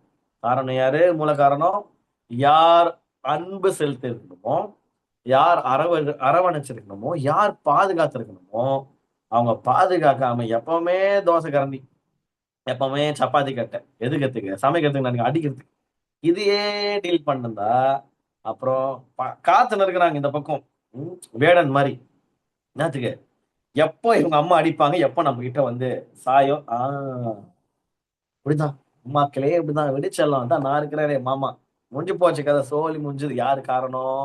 தானா போல நீங்க கிரியேட் பண்ணீங்க ஒரு விஷயத்த, எங்க சாயத்துன்னு தெரியல. இவன் நல்லா இருக்கிறானே சாஞ்சு அதே போயிட்டு மனதளவுல சாயுது. ஏன் தெரியுதா? ரூட் காஸ் யாருன்னு தெரியுதா? நம்ம தான், பேரண்ட்ஸ். ஓகேவா? ஸோ லவ் யுவர் சில்ட்ரன் மோர். எதுவுமே ஷேர் பண்ண மாட்டாங்கன்னு நினைக்காதீங்க. யாரிடம் அதிகமாய் நேசிக்கிறார்களோ அவங்க கிட்ட ஷேர் பண்ணுங்க. ஓகேவா? பசங்களுடைய சிம்பிள், எந்த வயசா இருந்தாலும் அப்படிதான். நீங்க யார்கிட்ட அதிகமா பேசுறீங்க, யார்கிட்ட நேசிக்கிறீங்களோ அவங்க கிட்ட தானே பேசுறீங்க. அப்போ என் பசங்க என்கிட்ட பேசவே மாட்டேங்குதுன்னா நீங்க நேசிக்கிறது அவங்களுக்கு தெரியல. சும்மா வாங்கி வார்த்தையில மைட் பி சொல்லின்னு இருக்கலாம். உங்களோட லவ் லாங்குவேஜ் ஒண்ணுமே அவங்களுக்கு பிரதிபலிக்கப்படல. அதனால உங்ககிட்ட ஷேர் பண்ணல. As simple as that. சில பசங்க அம்மா கிட்ட ஃப்ரெண்டு மாதிரி நடந்துக்கும். அதெல்லாம் பாரு, நல்லா டெலிவர் பண்ணிருப்பாங்க லவ் லாங்குவேஜ். ஓகேவா? இந்த சப்ஜெக்ட் வந்து சம்பந்தம் இல்லதான், இருந்தாலும் யாரோ ஒரு ஆத்மாக்கு நிச்சயமா தேவைப்படுது. அதனால நான் பேசுறேன். ஓகேவா? So love the sheeps more எனக்கு சொன்னாரு, நான் உங்களுக்கு சொல்றேன். Love your children more, love your husband more. அன்பு அதிகரிக்கும். Love your wife more. எனக்கும் நான் சொல்றேன், லவ் யுவர் ஒய்ஃப் மோர். பொண்டாட்டி அதிகமா நேசி, அது போதும். அது பார்த்துக்கணும். அன்பு பிரதானம். விசுவாசம், நம்பிக்கை, அன்பு மூன்றும் நிலைத்திருக்கிறது. என்ன பண்ணலாம் இதை வச்சுன்னா? ஆக நான் சொல்றேன், அன்பே பிரதானம், கவனி கடை அப்படின்ற மாதிரி. அன்பே பிரதானம். அதை விட லவ்வை தாண்டி ஒரு விஷயம் இல்லை. ஓகேவா? கிணி ஜபம் பண்ணுங்க, சூப்பர். சங்கிலி ஜபம் பண்ணுங்க, வெரி குட். ஆனா அன்பு எனக்கு இராவிட்டால் ஒண்ணுமே கிடையாது. சத்தம் எடுக்கிற வெண்கலம் போலவும், ஓசை இருக்கிற கைத்தாளம் போலவும் கலகலகலன்னு இருப்பேன். ஒன்னும் வேலைக்கு ஆகாது. அன்பு தான் பிரதானம். அன்புன்ற ஸ்ட்ராங்கஸ்ட் வெப்பனை யூஸ் பண்ணுங்க. பெரிய காரியங்களை உங்க மூலியமா கர்த்தர் செய்வார். இப்ப நான் என்ன பண்ணோம் அப்படின்னா, ஏன் இப்ப சொன்னேன் இல்லையா, ஆவியானவர் வந்து போதிப்பாரு, நினைப்பூட்டுவார். ஓகேவா? தேற்றரவாளன் வேலையை போதிப்பது, டைரக்டா போதிப்பாரு. இல்லைன்னா ஆல்ரெடி போதிக்கப்பட்ட காரியங்களை நினைப்பூட்டுவார், வசனங்கள். ஓகேவா? இதுக்குதான் கர்த்தருடைய சத்தத்தை கேட்கிறது நம்மளுக்கு ரொம்ப முக்கியம். That's why we need to listen to God's voice more. The voice of the Holy Spirit, the comforter. தேற்றரவாளன், பரிசுத்த ஆவியாகிய தேற்றரவாளன். பரிசுத்த ஆவியாகிய தேற்றரவாளனுடைய சத்தம் ரொம்ப முக்கியம். அப்பதான் நம்ம வந்து தேற்றப்படுவோம். ஸோ 3 விஷயம் பண்ணோம். 2 விஷயம் பண்ணா 3வது விஷயம் நடக்கும். அது லிசன், கேளுங்க. லிசன், இந்த கேளுங்க, செவி கொடுங்க. 2வது அது செவி கொடுத்ததுல கீழ்ப்படிங்க. 3வது ஆட்டோமேட்டிக்கா ஆத்மா ரெஃப்ரெஷ் பண்ணப்படும். Listen, obey, refresh your soul. அவ்வளவுதான், இதோட முடியுது மெசேஜ். ஓகேவா? லிசன் பண்ணுங்க ஆவியானவருடைய சத்தத்திற்கு, பைபிள் வசனத்திற்கு. பைபிளை பேசுகிற ஆட்களுக்கு லிசன் பண்ணுங்க. ஸ்ட்ரெஸ்ஸா இருக்கு பிரதர், என்ன பண்ணும்? எங்கன்னா வெளியே தலையை பிச்சுக்கலாம், வெளியே போலான்னு. ஒன்னும் இல்லை, யூடியூபுக்கு போ, எஸ்ஐசி மெசேஜ் கேளு. இல்ல உங்க பாஸ்டர் பேசி அது யூடியூப்ல இருந்தா கேளு. இல்ல போன் அடி, ஐயா ரொம்ப கஷ்டத்துல இருக்கிறேன், எனக்கு போதிங்க. யாருன்னா சொல்லியிருக்கிறீங்களா சொல்லுங்க. பயங்கர ஸ்ட்ரெஸ்ஸா இருக்கிறேன், பாட்டு கேட்போம். பாத்தீங்களா எப்படி திருப்பி விட்டான் பிசாசே? வார்த்தை கிருத்தப்பட இருந்தா இந்த பாட்டு நல்லா இனிமையா இருக்கும். இளையராஜா தூங்கிடுவோம். தூக்கம் வரலாம். திருப்பி காலைல எழுந்துச்சு அதே பிரச்சனை, அதே ஹார்ட் பிரேக், அதே அப்படியே என்னது கனமுள்ள இதயத்தோட தான் ஸ்டார்ட் ஆகுது. என்ன பிரயோஜனம் கிடையாது. பிசாசு எப்பவுமே நீங்க சொல்யூஷன் ஃபைன் பண்ற கிட்ட போகும்போது ஐயோ சொல்யூஷன் ஃபைன் பண்ணிட்டா ஸ்ட்ரெயிட்டா இவனுக்கு பதில் கழிச்சா எஸ்கேப் ஆயிடுவான்ட்டு திருப்பி திருப்பி ஒரு லூப்ல மாட்டி விட பார்ப்பான். ஆவியானவருடைய சத்தம், வேத வசனங்கள் நான் சொன்ன மாதிரி ஒரு செகண்ட்ல டெலிவர் பண்ணுதுன்னா, என்னை விடுதலை ஆகுதுன்னா, அப்ப எவ்வளவு வல்லமை உள்ள வார்த்தைகள் யோசிச்சு பாருங்க. அதனால கஷ்டப்படுறீங்களா, டைரக்டா பைபிள திறந்துருங்க. ஆண்டவரே என்கிட்ட பேசுங்க. இப்போ இங்க பேசுற வார்த்தையில அப்படியே நான் அப்படியே விடுதலை ஆகணும், என்கிட்ட பேசுங்க. உட்காந்துட்டீங்கன்னா சிறப்பு. அதை விட பெஸ்ட் இல்ல. இல்ல பைபிள்லாம் படிக்கவே தெரியாது. எனக்கு தெரிஞ்ச நிறைய பேருக்கு பைபிள் படிக்க தெரியாது. அவங்க படிப்பு நாலேஜ் இல்ல. நாலேஜ் இருக்கிற ஆளை கேளுங்க ஃபோன் பண்ணி. பாஸ்டர் இருக்கிறாங்களா உங்களுக்கு, கிறிஸ்டியன்ஸ் தானே, நான் எனக்கு ஃபோன் பண்ணுங்க. அண்ணா இந்த மாதிரி பிரச்சனை, ஐயா இந்த மாதிரி பிரச்சனை, எனக்கு இது ரொம்ப மனசு கஷ்டமா இருக்குது, எனக்கு போதிங்க. இது வரைக்கும் ஒரு ஆத்மா இந்த வார்த்தையை சொன்னதில்லை. கவுன்சிலிங் பண்ணுங்கன்னு சொல்லுவாங்க, ஆலோசனை. வார்த்தையை பேசுங்க மேம், எனக்கு போதிங்க. இனிமேல் இதை பிராக்டிஸ் பண்ணலாம். எந்த சர்ச்சஸ் வேணா, இதை கேட்டுக்கொண்டு இருக்கிற பிள்ளைகள் எந்த சபையினரா வேணா இருக்கலாம், உங்களால் டைரக்டா ஏசப்பா கிட்ட, இந்த வேதத்துக்கிட்ட கண்டிப்பிடிச்சு அதுகிட்ட பேச மட்டும் அந்த ஆவியான வார்த்தையாக இவங்ககிட்ட பேச மட்டும் அதை செஞ்சு பேசுங்க. அதை விட பெஸ்ட் இல்லை. ஆனா அந்த அளவுக்கு எனக்கு இல்ல, எனக்கு அப்படிலாம் எனக்கு தெரியாது பிரதர், நான் புதுசு அப்படின்னா ஸ்ட்ரெயிட்டா உங்க ஐயாக்கு ஃபோன் அடிங்க, சொல்லுங்க, தெரியப்படுத்துங்க. உங்ககிட்ட அப்பாயின்மெண்ட் வாங்க, பேசுங்க. ஐயா இந்த மாதிரி ஒரு சூழ்நிலை இருக்கிறேன், எனக்கு நீங்க அட்வைஸ் பண்ணுமா இல்லையான்னு தெரியாது, ஆனா எனக்கு வேத வசனம் தேவை. நெல்சன் நான் சொன்னாரு, வார்த்தை விடுதலையாக்கும். அவர் வார்த்தையின் மூலியமா தான் வேத வசனங்களை கொண்டு தான் தேற்றுவார்னு. எனக்கு இப்ப தேற்றுதல் தேவை, அதெல்லாம் எனக்கு தெரியாது. எனக்கு ஆத்மாக்கு இப்பவே தேற்றுதல் தேவை. எனக்கு போதிங்க, எனக்கு வசனங்களை நினைப்பூட்டுங்க, சொல்லுங்க, ட்ரை பண்ணி பாருங்க. ஒர்க் அவுட் ஆகலன்னா நான் பொறுப்பு, நிச்சயமா நான் பொறுப்பேற்று. ஒர்க் அவுட் ஆகும். நான் சாட்சி. என்னை இந்த வாரத்துல அனுபவிக்க விட்டது அதுக்கப்புறம் தான் நான் எடுத்துன்னு வரேன். இந்த இந்த வார்த்தைகள் ப்ரிப்பேர் பண்ணும்போது ஆமா நமக்கு நடந்துச்சு, எடுத்து போடு நம்ம கதைட்டு நான் பண்ணேன். கர்த்தர் நிச்சயமா எனக்கு என்னுடைய ஆத்மாவை இந்த வாரம் பயங்கரமாவே தேய்ச்சினாரு. ரூட்டை கண்டுபிடிச்சிட்டேன். ரூட்டு அது ROOT வேற கண்டுபிடிச்சிட்டேன். ROUT வழியும் கண்டுபிடிச்சிட்டேன். ஓகேவா? வேறு வார்த்தை, வழி, ஆவி, ஆவியானவர். ஓகேவா? ரெண்டுத்தையும் லிங்க் பண்ணி நீங்க வாழும் போது, போதனைகளை கேட்கும் போது, அதை விட சிறப்பான ஒரு வாழ்க்கை, ஆசீர்வாதமான வாழ்க்கை ஒண்ணு இருக்கு. அது நான் நம்புறேன். இந்த வார்த்தையை கேட்டுக்கொண்டிருக்கிற ஒவ்வொருத்தரும் கர்த்தர் ஆசீர்வதிப்பாரு. இந்த வார்த்தை உங்களுக்கு நிச்சயமா வேற லெவலில் உங்களுக்கு ஹெல்ப் பண்ணணும் நான் நம்புறேன். God bless you. யூடியூப்ல கேட்டுக்கொண்டிருக்கிற யாராவது ஒருவர் காணிக்கைகள் மூலியமாவும் இந்த ஊழியத்தை தாங்க விரும்புனீங்கன்னா நீங்க கமெண்ட் செக்ஷன்ல நீங்க கமெண்ட் பண்ணுங்க. கிவ் ஆஃபரிங் காணிக்கைகள் தாங்கணும் நீங்க சொல்லுங்க. எங்களோட டீடைல்ஸ் நாங்க ஷேர் பண்ணோம். நீங்க யூஆர் ஃப்ரீ டு கிவ். கொடுக்கலனாலும் பரவாயில்ல, இட்ஸ் நாட் கம்பல்ஷன். இன்கேஸ் உங்க இதயத்துல அந்த மாதிரி இருந்துச்சுன்னா தாராளமா நீங்க கமெண்ட் செக்ஷன்ல போடுங்க. I will reply to your comment. Okay, thank you so much. God bless you all. Take care.